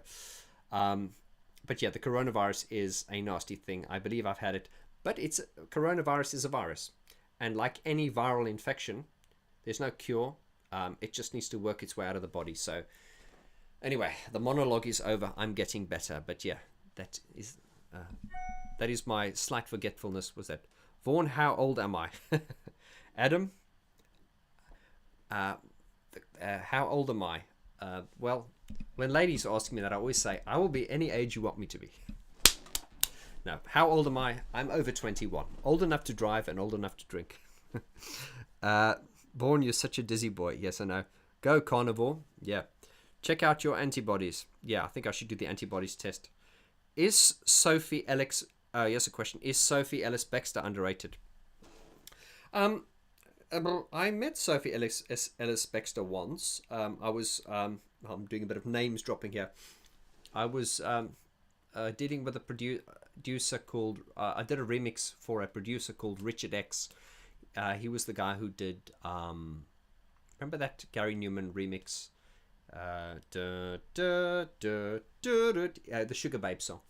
I did a remix for him, for an artist called Antonia. You see, there's a lot of stuff I've done that I don't talk about on the channel, and so this is probably a nice way for you guys to learn a bit more about me without me making videos talking about myself, so to speak. But I remember leaving his studio one day, and as I was leaving, Sophie Ellis Bextor came up the stairs, and I remember looking at her and thinking, you're very tall, you're very skinny, and you're very beautiful. She had no makeup on, which is very beautiful.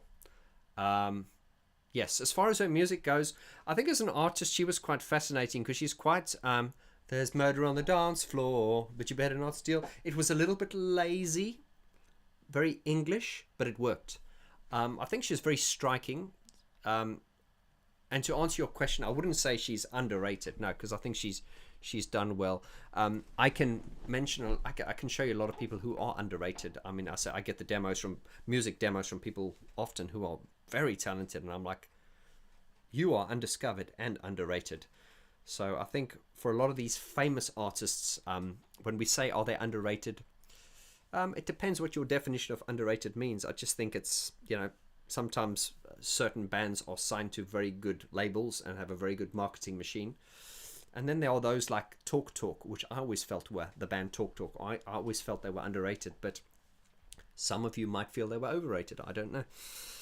Anita says, oh, Anita, you're always so positive. Everything is going to be fine. Has to be. You are a great, positive guy.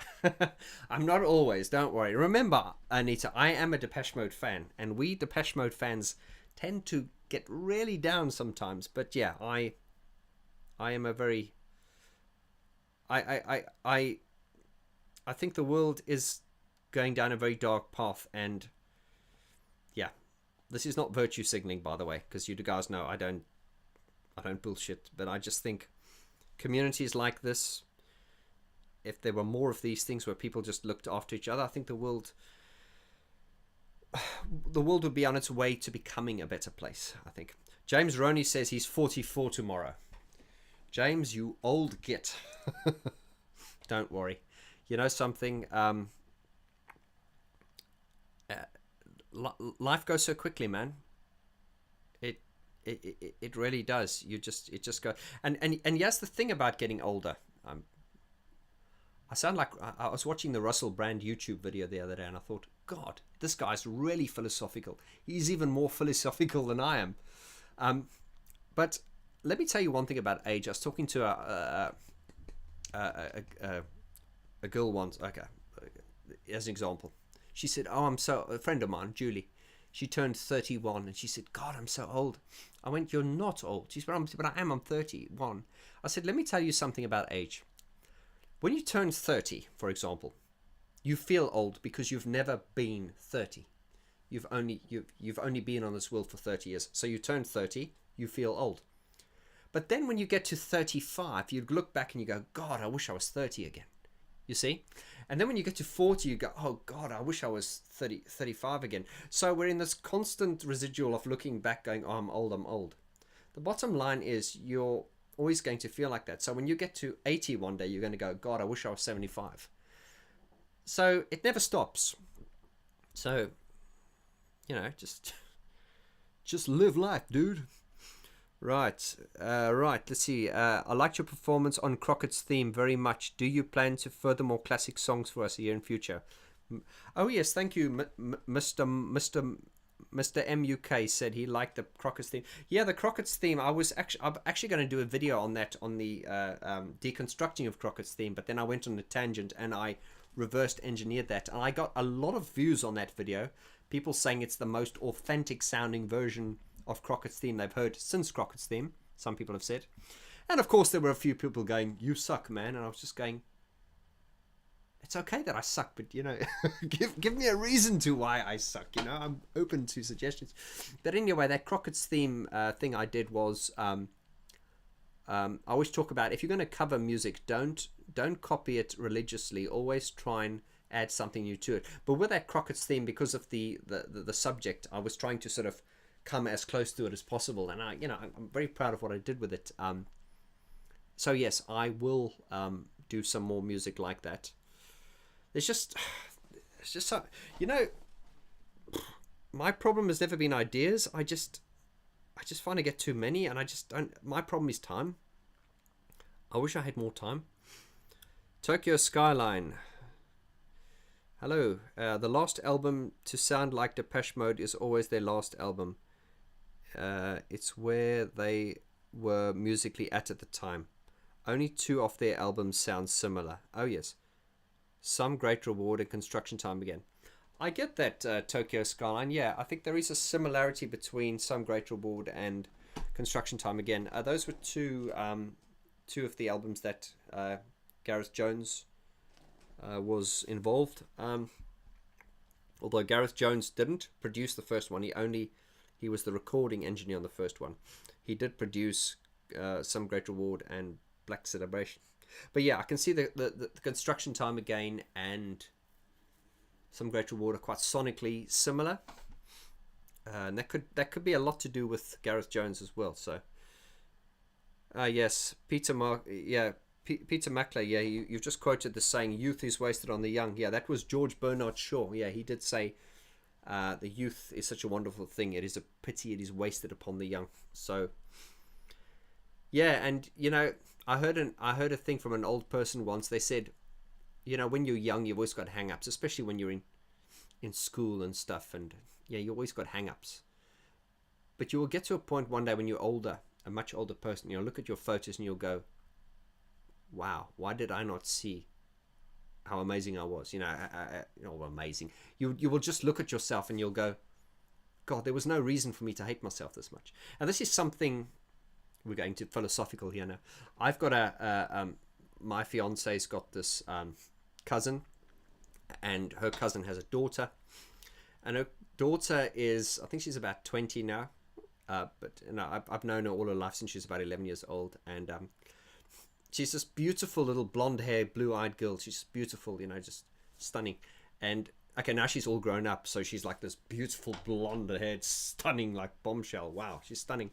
But I was shocked because her mother said she just doesn't like the way she looks, and you know, and maybe it's just because I'm an older person looking at a young, and I'm thinking she is really like, she's absolute. She looks like, to me, take Brad Pitt. You know, he's just like the most handsome man in the world. She kind of looks like a female version of Brad Pitt. If Brad Pitt had a daughter, she's absolutely stunning. And I was shocked to hear that this is someone that, you know, has hang-ups about the way they look, and that just made me realize that it's very much in your head. But it also made me realize how much time we waste. And this is something when I'm coaching people, is I find that with coaching, it's, you know, 90% of it is psychology. Everything that keeps us back in life, it's stuff that's not even real often. It's stuff that we've put out, and we put ourselves in a prison. And I saw an interesting thing once on the internet. There was this is a very fascinating video. I'll try and find the link.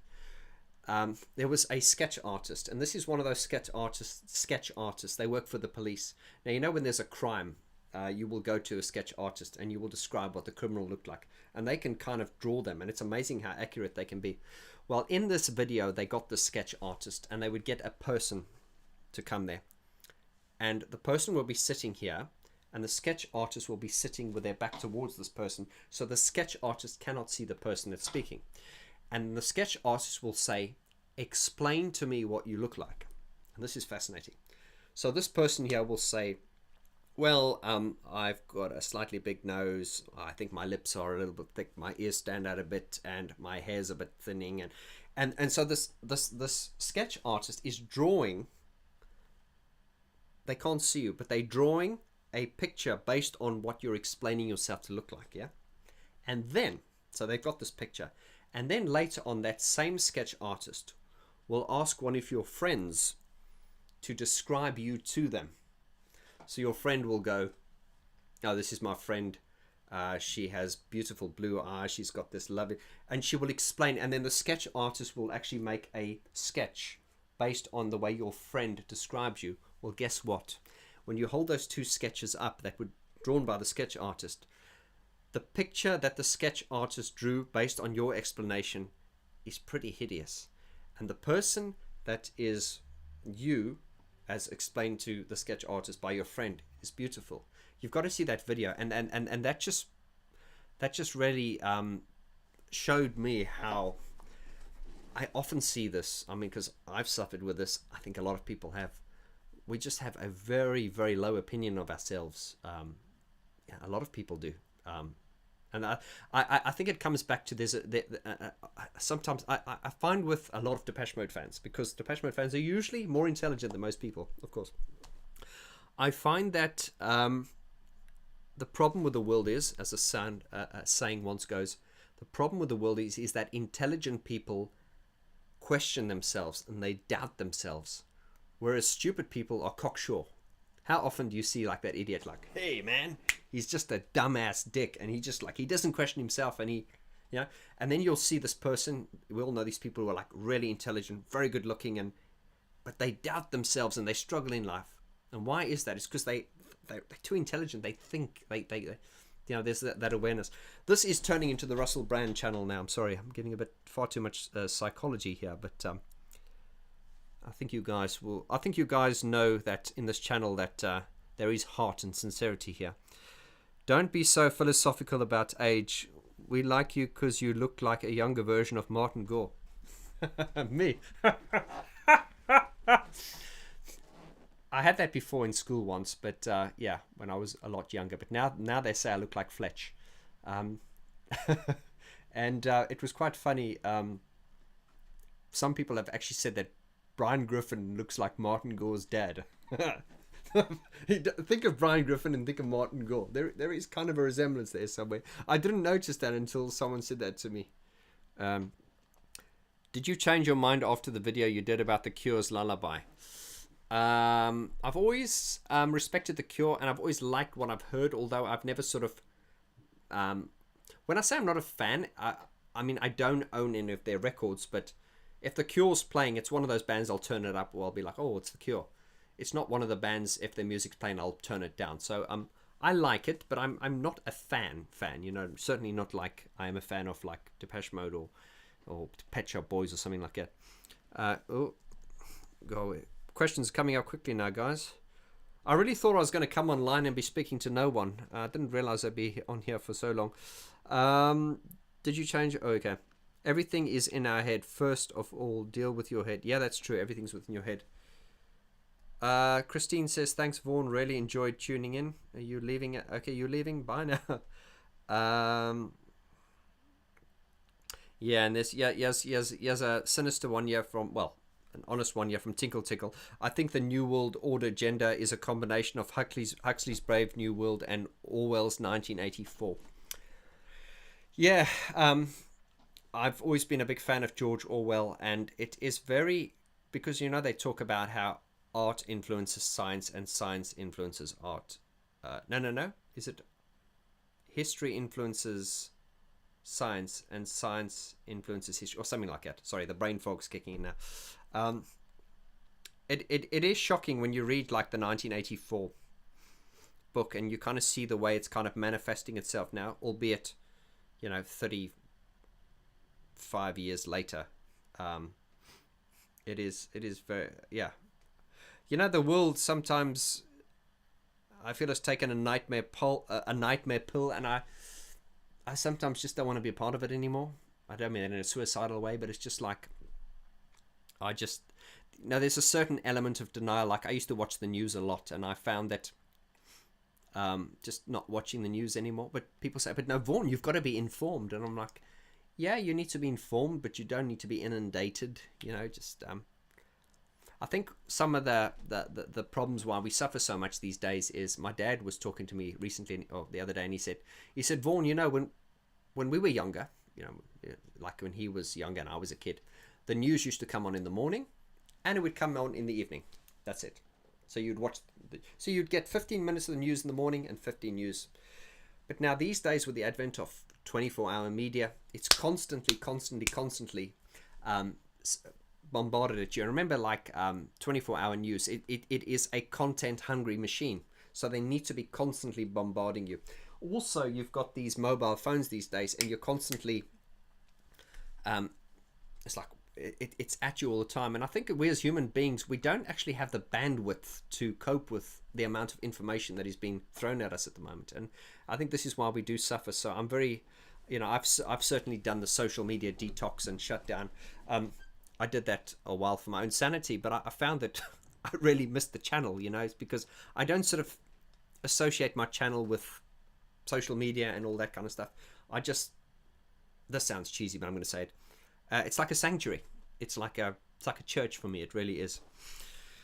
What do you think of Alan's face? Laughing out loud. I don't understand the question. And Alan is a very, very good-looking man, I must say. He really is. I think if I was a woman, I would really fancy him. Right. Do you think Alan Wilder would accept producing a new Depeche Mode album? Do you think Martin, Dave, and Fletch would like that? No, I don't think they would. That's a good question. I think I've been told that Martin gets a bit annoyed whenever Alan Wilder's brought up. I think Alan talks about people as the like the whingers, like the and indeed, when I bring Alan Wilder up on the channel, you know, it's a fascinating discussion point. I never mean it to disrespect Depeche Mode or like, oh, you suck, man. You know, I do say that, yeah, Christian, just calm down on the drums. Dave, you're not Mick Jagger, you're Dave Gahan. Dave Gahan is cooler than Mick Jagger. Stop being fucking Mick Jagger. You're Dave Gahan. Just be Dave Gahan. That's where my criticism goes. There's nothing sinisterly critical, but no, I don't think they would. Yeah, I think there is a possibility that they could get Gareth Jones to do another album.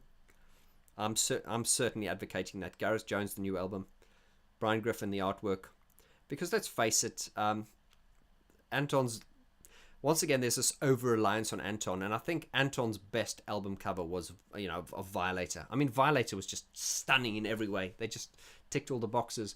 But I certainly don't think that the Spirits of the Forest, you know, Spirits, those walking legs, and the what was that? The Sounds of the Universe. and what was and the Delta Machine. Yeah. Because once again, I think there's too much reliance on Anton. It's like, Anton, take the photos, do the album cover. No, no, no. I think they should go, Anton, take the photos. We're going to get someone else to design the artwork. Because I just think, once again, there's too much reliance on Anton, I think.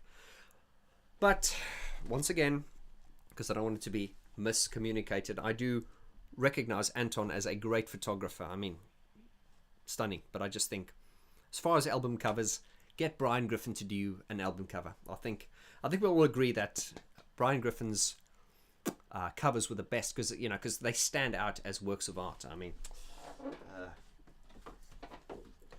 fanboy alert! Oh, there's no vinyl in here. Oops, the vinyl just came out. Don't touch the vinyl like I'm doing. But yeah, I mean, these are just strikingly strong just by themselves.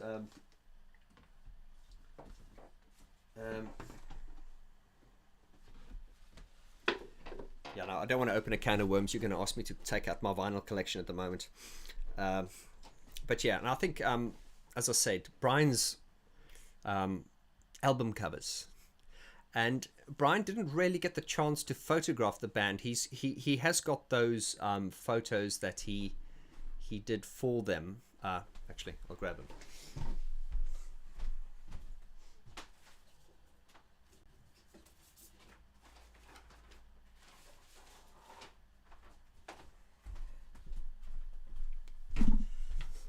I'm back. I can't find the other one, but you guys will remember this one. Make sure I'm getting it into focus. Brian did this one, and there's another one where there's like a close-up of Martin. So Brian didn't actually get to photograph the band much, and I think had he been given the chance, he would have probably done even better work. But once again, if we talk about bringing the best things together, to me personally, get Jones to produce the record with Alan Wilder secretly in the background, then you're going to have a serious Depeche Mode product. I'm just saying, what do I know? Right, lots of questions coming on here. Great therapy, Vaughn. Thanks. I should charge, shouldn't I? Love those monitors. Okay, thank you. Richard Blades said he thought Depeche Mode should have used a different photographer than Anton. Interesting. It is a view. Everyone's... Yeah, once again, you can't please everyone, but within my channel and my YouTube community and the patron community, I find that, as I said, in the institution of Depeche Mode, you will get a whole bunch of people. We got how many on this? We got 1,000. So the Vaughn George community, we got about 20,000 people across all platforms. We got 20,000 people, and let's say these 20,000 people all love Depeche Mode. That's what they all have in common. But within that 20,000 people, there are these factions. There are those going, Spirit is a great album. Then there are those that are going, Spirit sucks. Then there are those that are going, Violate is the best album. There are those that go, Songs of Faith and Devotion, didn't like it. So there are all these different factions. But what is interesting is though, we all love this band, but we all have sort of fragmented opinions about things within this band, and there is such mixed reviews within this. I've never known another band where people can be so diverse in their opinions, but still like the same band. It's a really, I mean, the whole Depeche Mode thing just baffles my mind. Even when it comes down to stripping the songs down onto piano, when you've got just the piano, but then analyzing the production. I mean, it's like a deep layer of tapestry. It's just like a deep layer of tapestry. It's like a rich tapestry. There's just so many layers to this. What is your opinion on Aqua at the time? What, Barbie Girl? Wonderful. I love a bit of Aqua, don't we? Who doesn't? Yeah, we should get the Aqua producer to do the next Depeche Mode album. Would Sony take on Gareth with his links to mute? I don't know, but for those of you who just joined, the Agro Monkey Records, which is the Vaughn George record label, we're going to be pressing the Gareth Jones vinyls As I say, we're going to crowdfund that, and if there's enough interest from you, we'll do it, and if there isn't, we won't. Listening to Depeche Mode with headphones is like a good acid trip. Yes, it is, but not the most recent album. I'll get into that more in this. It just, I don't know if it's something about. It's just. I have got another video I've got coming out soon. It's a video called "Where's the Melody? Come on, Martin, you're letting me down." And in that video, remember, when I have an opinion, I always try to back it up. And in that video, I'm going to explain to you why I think a lot of the recent Depeche Mode songs are not as strong as the older ones. And that's nothing to do with age, or it is really to do with the amount of melodical ideas. We're not going to go off onto a trip now, but think of music. Okay, let's just keep it to Depeche Mode. Think of the Speak and Spell album. You had dun dun dun dun dun dun dun dun dun dun dun dun dun, and then you had do do do do do do do. So every song had a melody. Think of "Lie to Me." Lie to me. Dun dun dun dun dun dun dun dun dun. Think of "Strange Love." "Never Let Me Down Again." Dun, dun, dun, dun, dun, dun. You see, every song started off with a melody, and then that melody would run through the song. Well, it doesn't happen like that anymore. Think of "Shake the Disease." Dun dun dun dun dun dun dun dun. So every song had a strong melodic motive that ran and defined the song. And even if you played on a piano without those iconic songs, it would be a defining melody that would define that song. You don't hear that anymore. Let's take a song like "We're Going Backwards." "We are not there yet. We have not evolved." Okay, that's the melody line. But what is the supporting music in it? Down, down, down, down, down, down, down, down, down, down. "We are not." It just starts. There's no sort of. You understand? So if you take a song like "Going Backwards," "We can track it on a satellite." It's got vocal melody, of course, but the sounds in the background, there's no melodies around. You understand? So it'd be difficult to play that song on the piano. Of course, you could play the vocal melody. I hope you can understand what I'm trying to say. But if you think of older songs like "Strange Love," the things you said, "Wool in My Eyes," you see, they all had a melody. The newer music doesn't have that. But that's not just Depeche Mode. I think that is modern music in general. It seems to be this thing where, yeah, if it's melody, it's old-fashioned. And no, I don't know. Remember, it's the melody that lives on. It's the melody that's timeless. You know, we as human beings, we try and get so clever and innovative, but we're still human at the end of the day. We still like melody. You know, it's the part of the song that makes us, that enables us to follow it. Oh, spot on, someone says. "Thank you very much. Give me your PayPal, I'll send you a tenner." Monument has got the worst. Monument. "When the site was found, we laid the...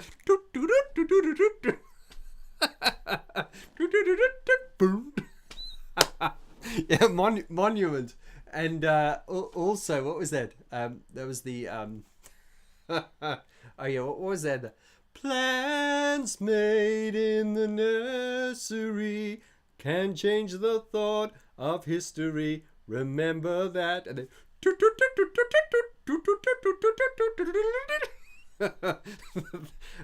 That is funny. Yeah. But then again, that...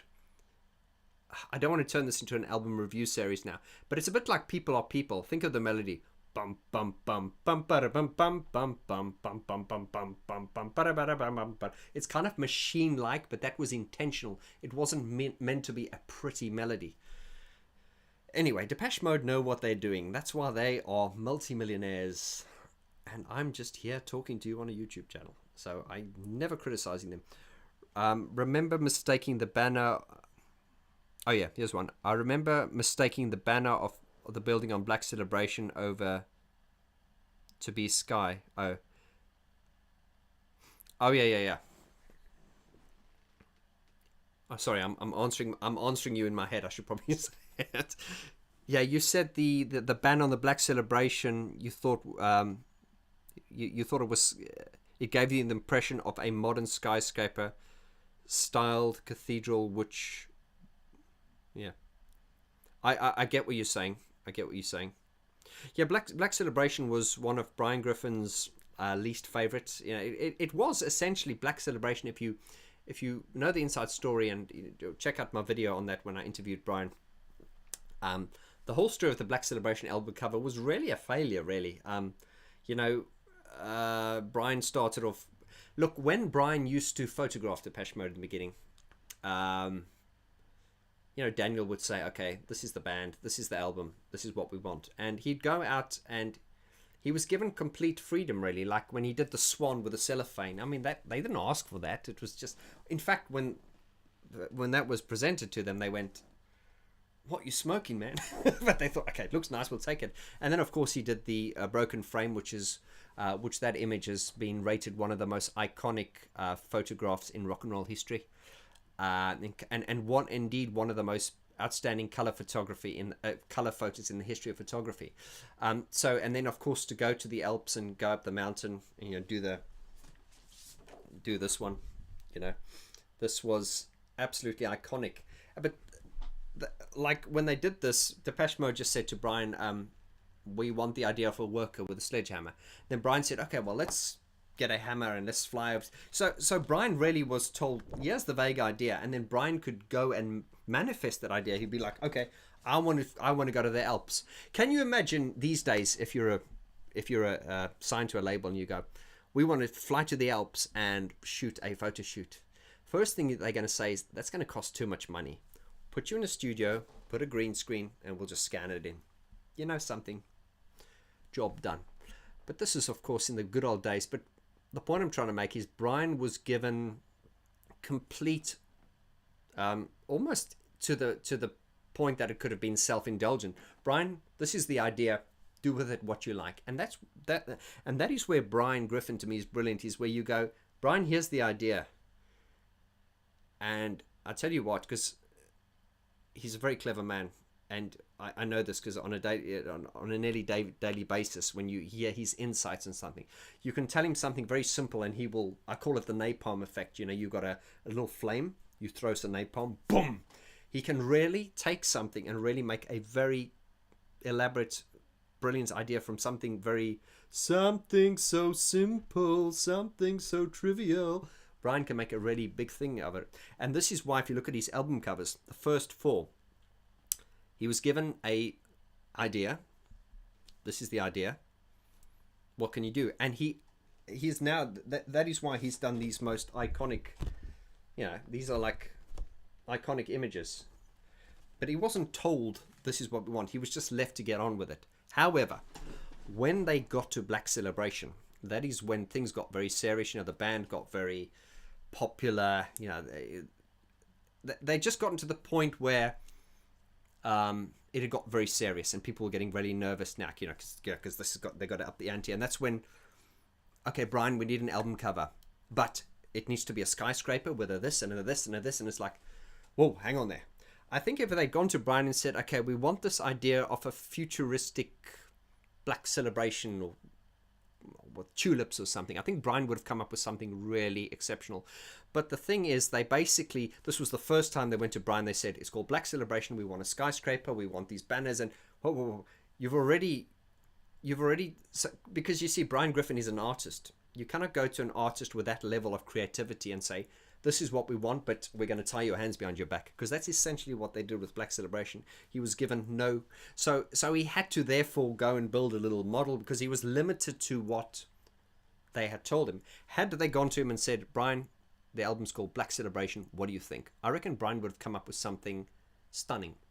So the Black Celebration album cover was by all means a failure. If you look at the footage of the band when they were first looking at the slides, they were going, oh my god, this is a disaster.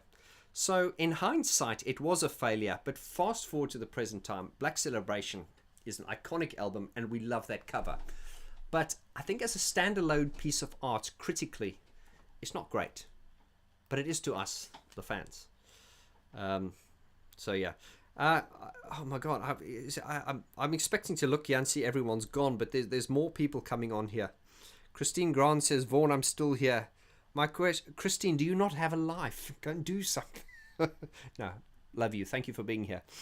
I've got so much. I should actually be filming, and I've got so much I need to be doing. But I'm actually enjoying this. I've never done this before, so I really appreciate that you guys are enjoying this. And if you guys want me to do this every now and then, I'm happy to do it. We talk a bit of philosophy, music, and anything that pops into my head or anything that pops into your head. Well, where were we now? Anita says, we spoke about artistic freedom recently. This is the most important thing for any artist. It is indeed. And I'll put it to you this way. I'm not a big fan of, Simon Cowell, and not him personally, of course not. Of course, there was that story where where Martin Gore had a fallout with. Martin Gore had a fallout with Simon Cowell. Do you guys remember that story? There was it was supposed to be about 5, maybe 6 years ago. Martin Gore was being interviewed, and Simon Cowell's name came up. And Martin Gore, he's such a lovely, kind guy. He doesn't have a bad bone in his body. But when they asked Martin about Simon Cowell, he said, I think he should be shot. And obviously that's figuratively speaking. I'm not saying for a moment, and I don't think anyone with half a brain would think that that Martin Gore was advocating violence against Simon Cowell. But of course, Simon Cowell got really offended, and he lashed out, and I think he tweeted and he said, I should actually do a video on this because it was hilarious. And Simon Cowell said, this is my Simon Cowell voice. I believe that weirdo Gore wants to have me shot, while he's just a has-been from a failing rock band or something like it. He slagged Martin off, and Martin, bless him, he's not a confrontational guy. He just didn't even have a comeback. Why are we talking about Simon Cowell now? God, I'm just the brain fog and going off topic now and everything. Why are we talking about brain fog? Oh yes, artistic expression. Sorry. So, it always comes back to Depeche Mode, doesn't it? So anyway, so there was this fallout between Martin Gore and Simon Cowell, which was so unlikely and so funny. But coming back to your question on artistic expression, this is why I'm so against the X Factor and all these things, because what they do is they're selling you a dream. They're going to you and going, okay, you can sing, come here, we can make it happen for you. Well, guess what? They will just fuck your career up. And I know people who've actually won. I don't know them personally, but I know there was a guy called, is it Steve Brookstein or something like that? He's a singer. He used to get about 200 gigs a year just doing his own thing. But after he won X Factor or Britain's Got Talent or one of those things, he struggled to get gigs afterwards because it's kind of like, don't ever go onto these things. But basically what they do is you go on there as a young hopeful and you sing and you stand in front of Cheryl Cole. And Cheryl Cole, she is the crash test dummy for auto-tune. Who the fuck is she to tell you whether you can sing or not? So anyway, Cheryl Cole, the crash test dummy for auto-tune, I'm going to coin that. She's judging you, and you get up there and you sing, and then Simon Cowell goes, it's a no from me, get out. And as I've always said in all my videos, if David Bowie stood in front of Simon Cowell and the X Factor bunch, I don't think he'd get through. I don't think Lou Reed would get through. I don't think Dave Gahan would get through. And Bernard Sumner would certainly not get through. The point I'm trying to make is all the people that we revere on this channel and we talk about with such admiration, they would not get through the X Factor. Why? Because the X Factor, what they're looking for is someone who's got who's marketable, and typically it's all about the high notes. Ooh, baby! That really sort of high, squeaky pop voice. Woo! I think you're through to the next round, says Simon Cowell. So yeah, this is a long-winded answer to your artistic freedom thing. So anyone who's won the X Factor, you don't hear about them anymore because they're famous in, well, fame is a word that I can't stand. They're famous in the mainstream, which to me is almost like a form of failure in a way, because if we bring it back to Depeche Mode, they were completely not famous and infamous, or looked down on by the mainstream, but they played that long-term game. And that's because Daniel Miller said, okay, I've got this bunch of lads here, I've got this guy who writes crazy songs, and I've got this clapping keyboardist, and I've got this producer that's Alan Wilder, who does this really dark stuff, and we haven't got a massive following, but we've got a following, and we're going to keep it steady. And that's why Depeche Mode, look at them now they're a big stadium act. But it's because and this is why artistic freedom as an artist it's just so important. And this is why, if you look at the mainstream especially, don't even concern yourself with the mainstream if you're an artist, because it's this thing of follow the follower. What are they doing? And this is why every mainstream record sounds the fucking same, because it's the same writers, the same producer, and the same people who are trying to get on are using the same approach. And don't even concern yourself with that. I think if you're an artist, you do have a voice, and your voice is your uniqueness, is that no one can sound like you. It's like, here's the thing, I sometimes when I'm coaching people, I give them advice, and then I've listened to myself and go, oh, that's good advice, I should take the advice. I was laying down some vocals for one of my songs the other day, Sleeping Dogs, and I was just like, oh, I'm not getting this. And I thought to myself, Vaughn, don't think Simon Cowell, think Bernard Sumner. Just go in and sing the fucking song. Just sing it. That's what I say to artists. Just say it. So artistic freedom is very important.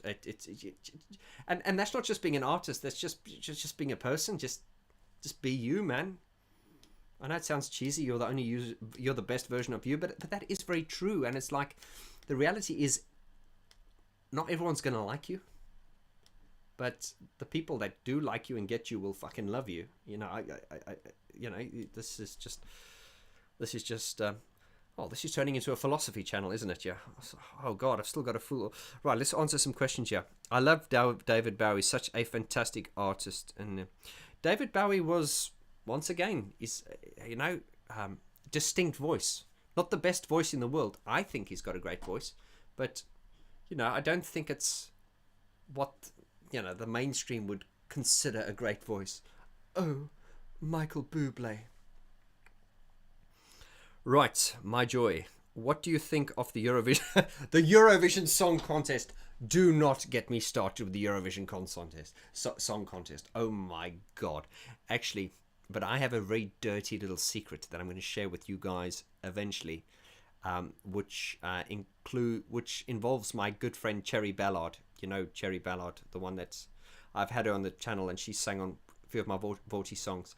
Don't worry, it's not a dirty sexual secret, but it is something to do with Eurovision that we're kind of not talking about, but I think it'll be a fascinating story to talk about. Eurovision. On the topic of album covers, what do you make of the Replicas album cover? To me, it is the best cover I've ever seen. I remember staring at it. Oh, is that the one where he's standing at the window, kind of looking out? Yes, Gary Newman. Oof. Gary Newman to me is very, very fascinating, because coming back to artists who can't sing, I'm not saying he can't sing, but he really just made his flaws and his inadequacies. You see, everything about Gary Newman shouldn't have worked, but it did. Just getting up there, even with the Frenzy Electric. How does it go? Is my piano on? I'm not going to turn the keyboards on now, but it's got that. Maybe. I should be more geared up for this in future. Where's the power switch on this thing? So if you look at Gary Newman, you'll go. Have we got a sound here? Oh yeah, let's just get a sound. Volume. Yeah, I think if we're going to do this more often, we should be more geared up for this. And just want to give you an example here.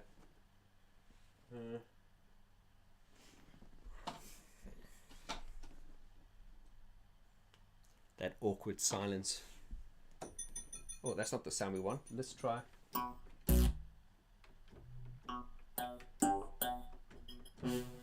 Okay, that'll do. Sure, you guys can hear that. If you think of Friends Electric, okay.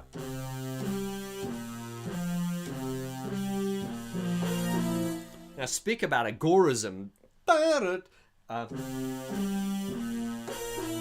Now, I don't think he meant that. I think he meant, or I think. Anyway. But just that awkwardness. Everything about Gary Numan was just so awkward, and the way he sang, "Mine breaks down." When he finishes the line, he always goes, "Mine breaks down, but now I've no one to love you." It's mad, but it's fucking amazing. You know, and if you're an artist here, just this is where your head should be at. Not trying to be weird, but this is just someone who's just going, "This is what I am. Screw you guys," you know, like me or loathe me. And Gary Numan, absolutely brilliant. Eurovision clapping contest would be very interesting. Someone just said the Eurovision clapping contest would be interesting. Yeah, and I can think of someone who'd probably win that hands down. Wow, 3.5 hours, Vaughn. You're on. Is that how long we've been going? My God. I am going to come across as a self-indulgent, loves the sound of my voice kind of guy now. Vaughn, what do you think about the early 80s energy songs, Passion, The Flirts?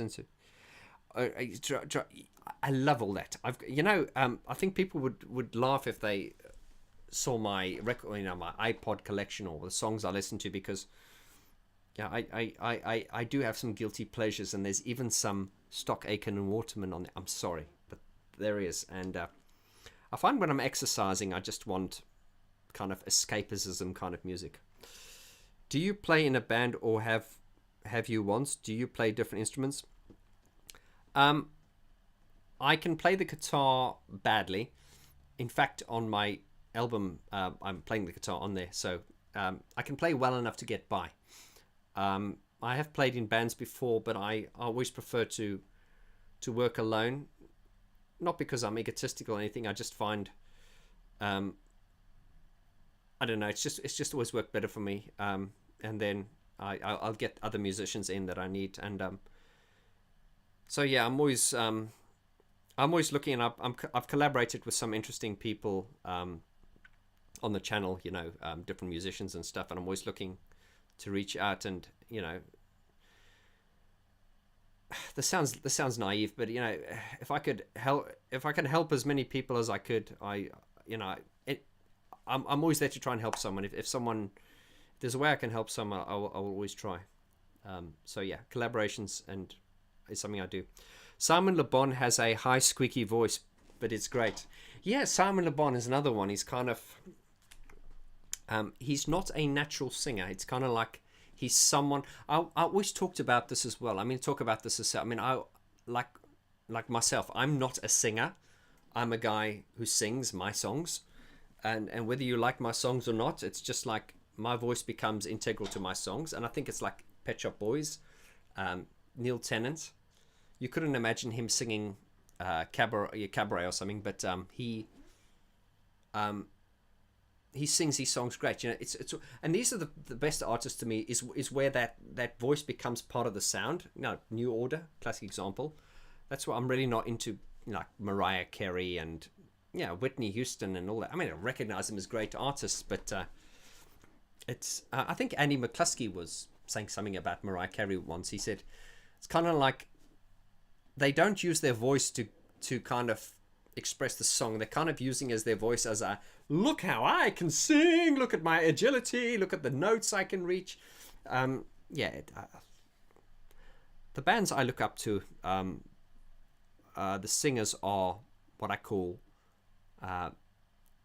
vocalists. They're not really, I suppose, what you call singers. Like, what is a singer? A singer is probably like Andrea Bocelli. Ah, they've got that amazing voice. But and of course, I make the distinct differentiation between being a singer and being an artist, because they're two different things. Because you can be a singer and not be an artist. Like, I'm sorry, I always pick on him, but like, you know, Michael Bublé, that to me is a singer who's not an artist, you know.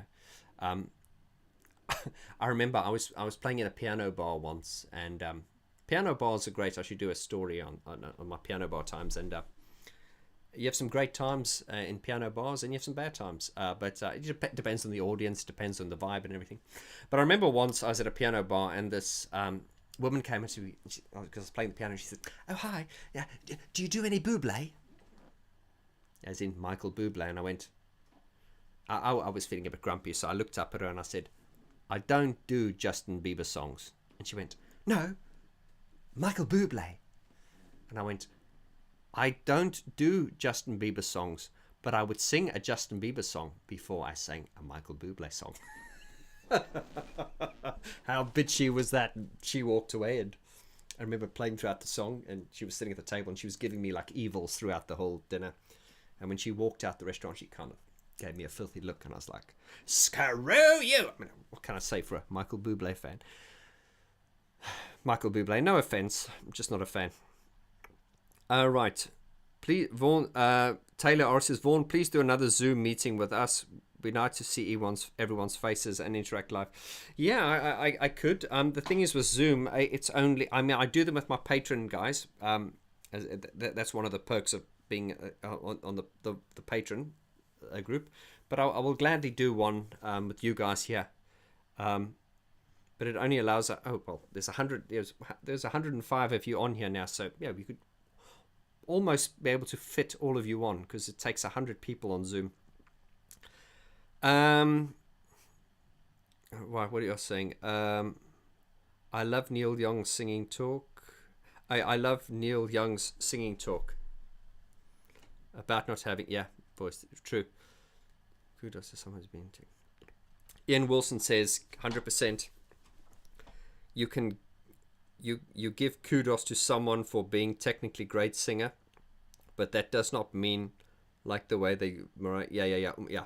I see what you mean. Yeah, it's kind of like if you listen to another one is Beyonce. I'm kind of like, yeah, you know, I recognize her as a great, talented, gorgeous woman, and I mean, from an amazing human. You know, she's an amazing artist, but it just doesn't do anything for me. And there's a lot of those, because my sister used to say to me many years ago when I was listening to music, she said, "Why do you listen to music where the singer can't sing?"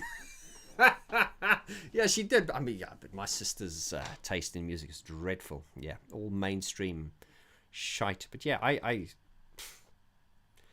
as Charlize Theron said about Depeche Mode in the Hall of Fame speech, she said, "Depeche Mode celebrate the outsider," and that's something I always said in a slightly different way. They do indeed celebrate the outsider, and it's like an institution where all the outsiders can come together and feel like they're a club of the 100. Sorry, I've read the 100 Club. Like they feel like they're part of a club. Mute series, when is it coming? Matt, thank you for the question.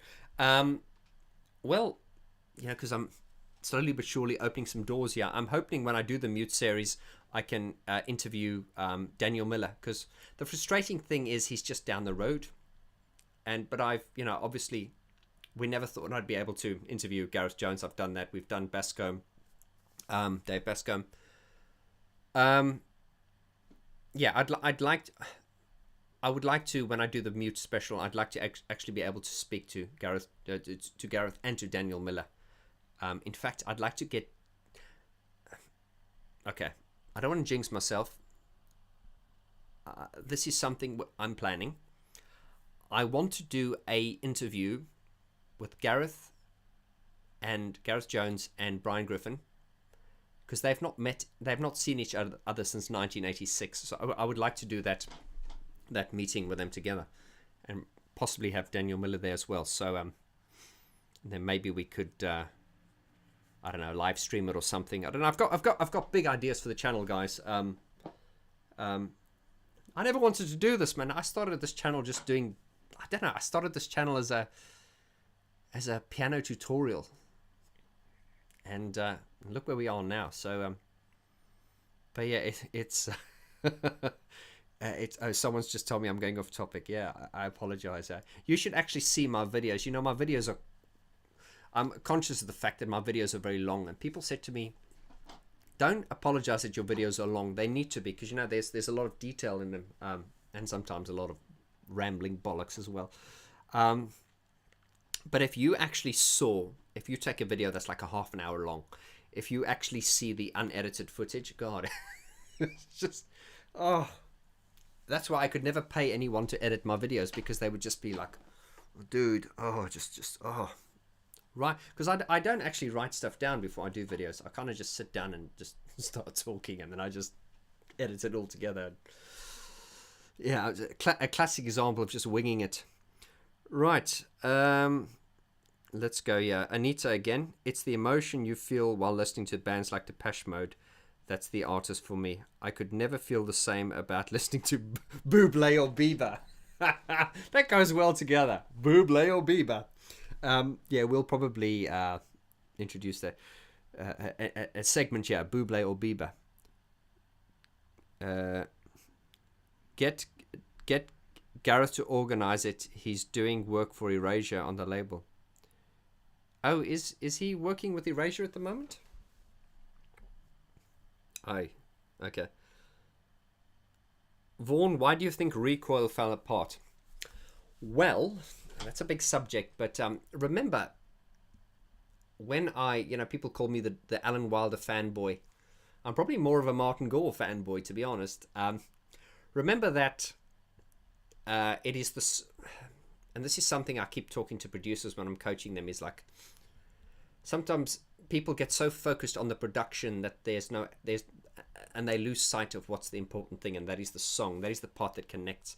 And this is why Alan Wilder has never been as successful as Martin Gore, because Recoil is this, and I don't mean this disrespectfully, but I like to listen to Recoil kind of like I don't sort of listen to it. I like to listen to it kind of, well, I'm engaged to it, but it's definitely not as engaging as like Depeche Mode. Of course not. And this is why Depeche Mode works, is because you had Martin, the best of Martin with Dave's voice, and you had the sound of Alan, and that's why it worked. All the members together greater than the sum of their parts, and that's why it worked. But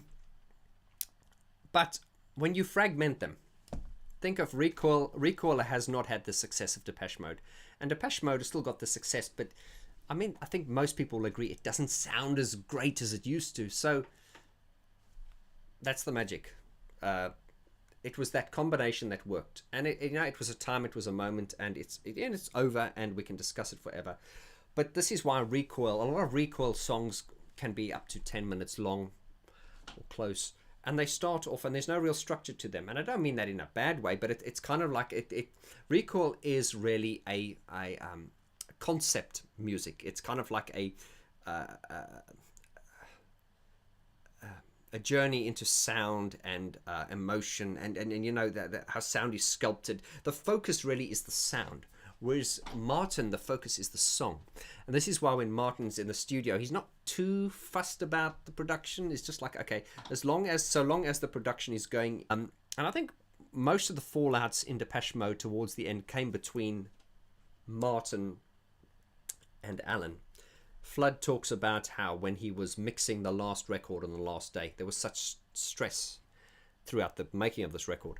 But he said that Martin and Alan were sitting on the sofa like shouting at each other, because you can imagine Martin had the idea and Alan was like, okay, no, I know it. And I always talk about Martin Gore is the artist, and so Martin Gore is the architect, and Alan Wilder is a civil engineer. And I always use this analogy, and I'm going to say it again. When a building has been built, an architect who's fundamentally an artist, but it's the civil engineer that helps him realize his vision.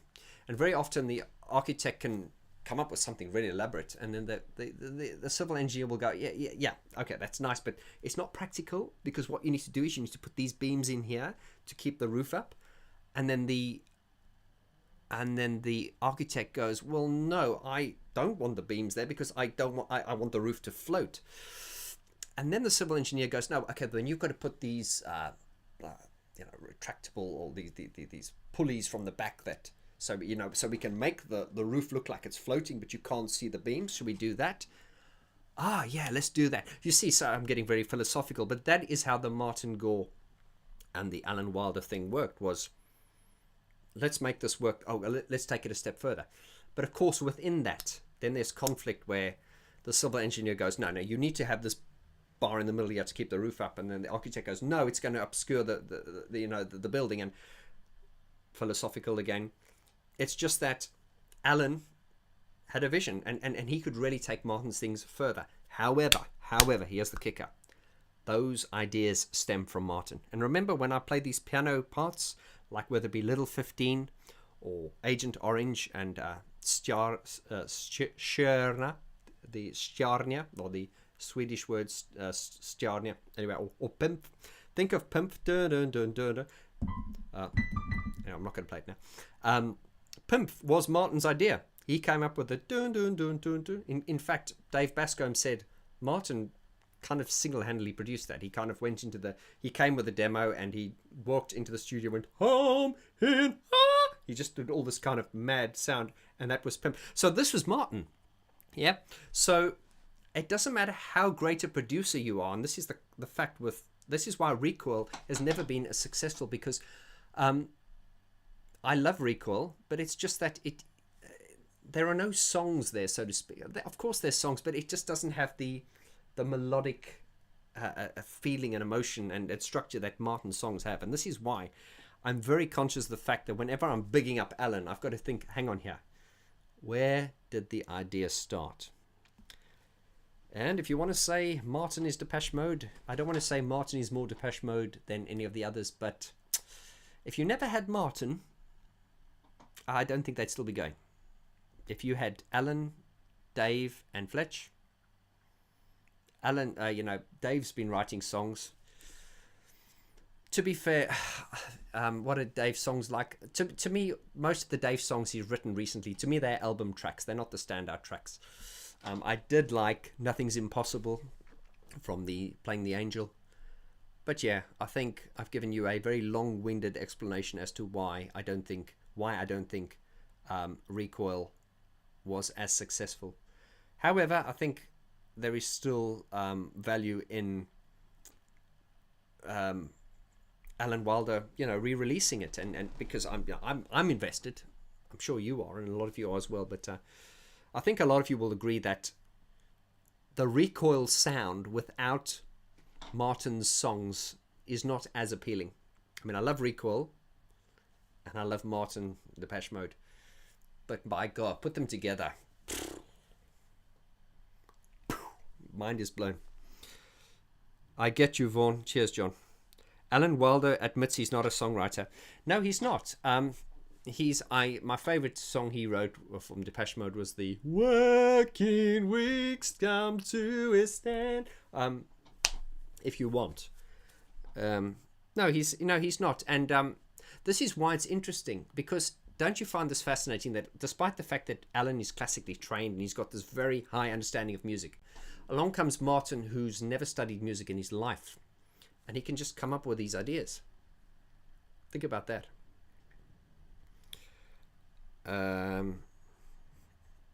Did Dave ever write something on his own?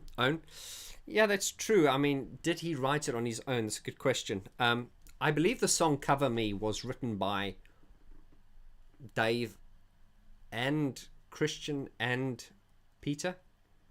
So I don't know if... I don't want to be condescending towards Dave, but we know what Dave's strengths are, and I think he just wants to express himself as a songwriter as well. And I think this is actually where a lot of conflict came in, and this is where Fletch, bless him, was very useful, or a savior really, was because I think at the point where Dave wanted to contribute songs, I think that's where Martin was going. Martin's quite a gentle guy, but I think Martin's gentle and soft-spoken and everything, but by God, he's a strong character,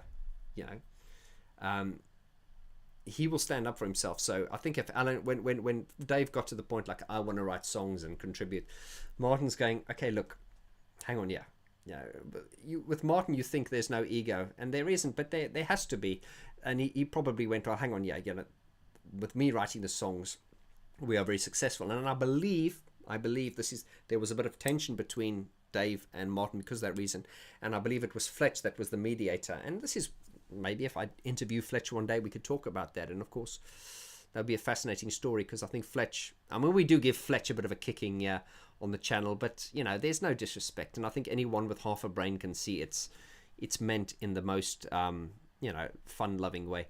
But Fletch was really, I believe, instrumental in dealing with that tension between Dave wanting to contribute more songs than Martin was comfortable with, and I think on the most recent album, I think Dave wrote quite a few of the songs. But then again, I was not a big fan of the most recent album, so consider that. All right. Right, to see here. Punish mix. Yeah, good. That's a good one from Davey. He says training and talent are two different things. That's very, very true. Very, very true. Taylor R. Did you hear Alan Wilder's Violence track? And that was supposed to be on the album of Some Great Reward.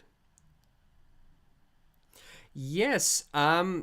Taylor R. That is very true. One of my Brazilian subscribers this morning, actually, it's funny you should say that.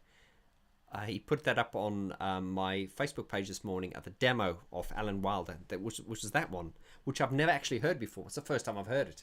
And Alan was singing on that. It's funny you should mention that now. I heard it for the first time this morning, and I just thought, wow. I Love Compulsion, Martin's Counterfeit EP. What did you think of it? Ring a Roll. Yeah, check out, go through my videos. I did a album review on Counterfeit. Please watch that. I really like the Counterfeit album. It's got a really sort of like demo kind of sound. That's what I like about it. I often find this with producers and myself. Sometimes we get so focused. Here's if you're a producer or up and coming producer, think of a lot of songs that you like and go listen to them again with the producer's ear. Older songs, like whether it be songs from the 60s or something like that, or even from the 80s. And you listen to it with a critical ear, you will hear that the production's not great, but the song is great. And that is why these days I hear so much stuff where there is clearly so much emphasis on the production and not the song. And remember, it's all about the song, but we seem to have lost focus of that, I'm afraid. John says Fletch has been doing that since the old days when problems arose. Yes, he was indeed the mediator. And I think I get the idea that back in the day, I think Fletch was probably of the most sober.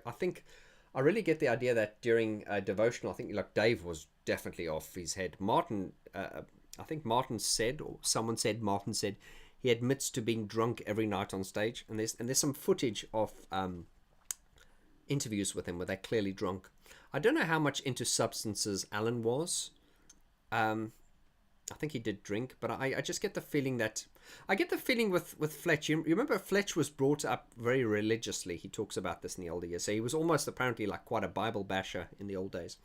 So I think this is someone that was quite nerdy in school. And, Martin's a nerd as well. And they were kind of like, good for each other in that nerdy kind of way. And when I say nerdy, geeky, I mean with, but it used to be bad to be a nerd. But these days it's like, yo, man, you're a chic geek. And it's good to be it's good to hip to be square. It's good to be a nerd these days, I suppose. It's not a bad thing as it used to be. But I think Fletch was fundamentally a sensitive soul, and he did have a nervous breakdown at the end of devotional. I mean, devotional nearly killed them, but it killed Dave, didn't he? Then he came back. So right. Here's a good one here. What do you think of In Chains? Alan Wilder's version. Well, I can tell you, and a lot of you will be very shocked to hear this. My good friend Alex Fernandez, who's good personal friends with Alan, he told me that the In Chains remix that Alan did, it was done on a laptop. Yeah, It was done on a laptop while Alan was on holiday in France. And apparently, he was sitting at his laptop and he had headphones and he did that. But I like to imagine that Alan had a glass of red wine at the same time when he did, because Alan likes his red wine. The point I'm trying to make is, my friends, is he did that on a laptop. And if you listen to the In Chains version on the album compared to this Alan Wilder version, it's the Depeche Mode official version sounds like a demo compared to what Alan did. And it's just like that. This was back in 2011, I think, when he did it. And that was just shortly or around about the time that Alan went onto stage to do the Somebody. Alan went onto stage and played Somebody for Martin. Was it the Royal Albert Hall? Where was it? Yeah. Anyway, so there was a lot of hope at that time and a lot of speculation that this could be a foot in the door for Alan to come back. And I don't know what happened there. It all fizzled out. There is a rumor I heard that Alan was not even paid to do that remix, which I think is very low. Come on, Martin, you're letting me down. You know, I don't know how true that is. But yeah, that was the last sort of kind of like, you know, Alan kind of. And I don't think he did that to be an arsehole, but it's just like, I think anyone, you don't even have to have a good set of ears. When you just listen to this, and they just went, oh, you know, I'm surprised they even released it, because it's not often that a remix will blow, you know, the definitive version out of the water. And I think a lot of fans always bring that song up, the In Chains remix by Alan Wilder. They always cite that as it was almost like a emotional kind of, when you heard it, you were like, oh my God, that's it, that's the sound that we loved, bring it back. And yeah, but as I say, as a producer, look, I know with technology these days, you don't need all this, you know, and I've got other gear on the other side there that you can't see. But the fact that it was done in a laptop, you know, you listen to this and you've got this visions of, you know, Alan sitting in a studio with, you know, all these racks of gear and, you know, sitting with an engineer. No, he just bashed it together in a laptop. I was just, mind is blown. So, yeah, I think what Martin has innately sort of, what Martin naturally has as talent, songwriting, Alan has that as production. And I've often said that, you know, I don't want to take anything away from Dave Gahan. I think he's one of the most outstanding frontmen ever. But I think Depeche Mode could have still worked if it was just Alan and Martin.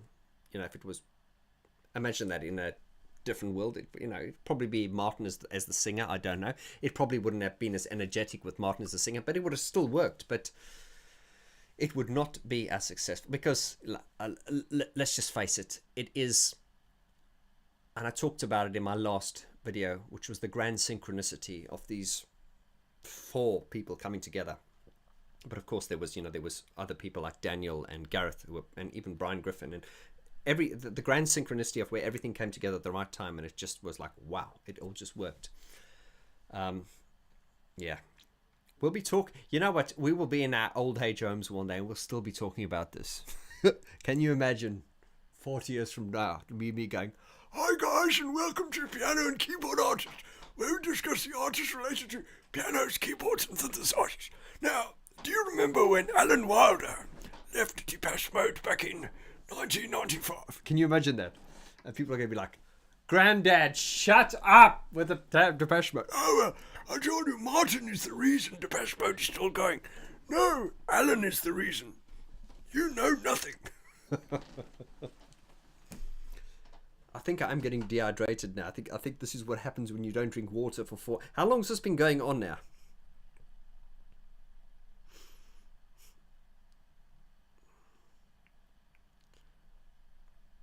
When Vince Clarke's Behind the Wheel remix, yeah, Vince Clarke Behind the Wheel remix was good, yeah.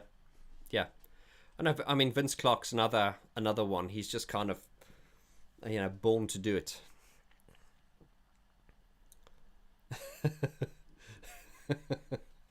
Yeah, sorry. The comments are starting to come come now for my granddad impersonation. I wonder if Alan secretly watches us talking about him so much. Yes, he does. He does. I've been told that he does. And he's got no reason to. I mean, I was saying this to my fiance the other day. I was watching the in the UK we've got Boris Johnson, and why would anyone go into politics? You just even if you were a politician, even if you were able to raise people from the dead, if you would be able to cure cancer, you would still be criticized. So I don't know why anyone would want to go into politics. But think of Alan Wilder now. Everyone just loves Alan Wilder. I've never met anyone that doesn't love Alan Wilder. Wouldn't it be great to be Alan Wilder? Any hope for an Alan interview? Hi, you've obviously just joined in. Well, we have been going for 4 hours, so never say never. When the time is right, it'll all happen. Alan Wilder for Prime Minister. Yeah, can you imagine? Good evening. I'd just like to say hello to all our fans listening here at the Rose Bowl, Pasadena. Yeah. Alan Wilder for Prime Minister. No, I think Fletch is more sort of statesman-like. You can imagine Fletch being a Prime Minister. Think of you couldn't imagine like Martin Gore being like the Prime Minister. People of Britain. you couldn't imagine that. Or you couldn't have Dave, because Dave's got kind of like, I think we're going to I think we're going to start the taxis and the buses on the left-hand side of the road. I think it'll be like Dick. No, hang on. Fletch for PM. Madam Speaker, I think this is preposterous. I think we need to look at how the other party addresses the cabinet. Thank you. The Honourable Andrew Fletcher. Yay! Order! Yeah, I think Alan. I think Fletch is more likely to be Prime Minister, but I don't know what his policies are. So anyway, right. Dave could be a member of Parliament. Dave could be a member of Parliament. They were on drugs. Yeah, no, Dave Garn has often said, and he said it in the acceptance speech, he's glad he found music because he said there's nothing else he could do. And then Fletch said, "You'll still be stealing cars, Dave." Crockett's theme remix was great. Thank you. I'm glad you liked it. Have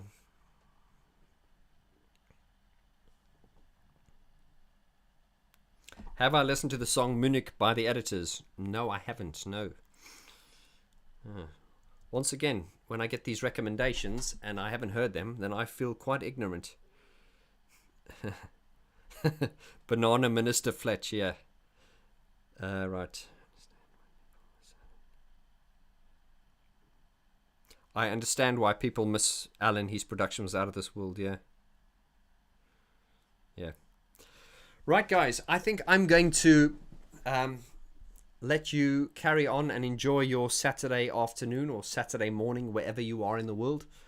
I don't know how long I've been on here. It's been a while, but I've really enjoyed this. Lost track of time. David Webb Music said Vaughn Depeche Mode covers album. A lot of people have asked me when I do these piano improvisations. People have asked me to release a Depeche Mode piano acoustic album. I was thinking of doing one called Depeche Mode Stripped, as in piano covers. I had a better name for it. So yeah, I am looking at doing a Depeche Mode Depeche Mode piano cover album. A lot of people have asked for it, and I why not? If you guys want it, then I don't see why I shouldn't do it. So thank you for the suggestion. Apparently I've been going for 4 hours here. Anyway, guys, as I say, this was just an experiment. I've done a few live streams before. As I say, I've been doing the chats, Zoom chats with my Patreon members. And the live streams that I've done before, I usually announce it but I just figured it was, it was Saturday afternoon. I just figured I'd just jump on and just, just see who was there. And I've really enjoyed this. Thank you so much. It would be nice if I could actually see some of you or hear some of you, but man, I can feel the love here. In spirit, you guys are right here. And I always say this at the end of my videos. Yeah, I'm very grateful for you guys being here. If you're, I'm assuming if you're on here, you've all subscribed, but yeah, if you haven't, it really helps me. And if you click the like, it really helps. And I think this is quite a nice thing. It allows you to kind of see behind the scenes and kind of, because when you watch the videos, you kind of see what I want you to see. Not that there's much that I leave out there, but I think this is a nice way for us to interact. And I've really enjoyed it, guys. Thank you very much. Yeah, hit the like button. Thank you. Guys, thank you so much. Yeah, this is the part of the video where I go, guys, and I always go, adios. And I always thought, is that not too much? Adios. But anyway, guys, thank you so much. I really appreciate your support. I'll see you on the next video. All the time I've spent on here, I could have been making another video, but I've really enjoyed this, and I think it's a great way to connect with you guys and just to see what you want. Man, look after yourselves. I love you all. Thank you so much for everything. I love you, and there's nothing you can do about it. I will see you all very soon. Adios.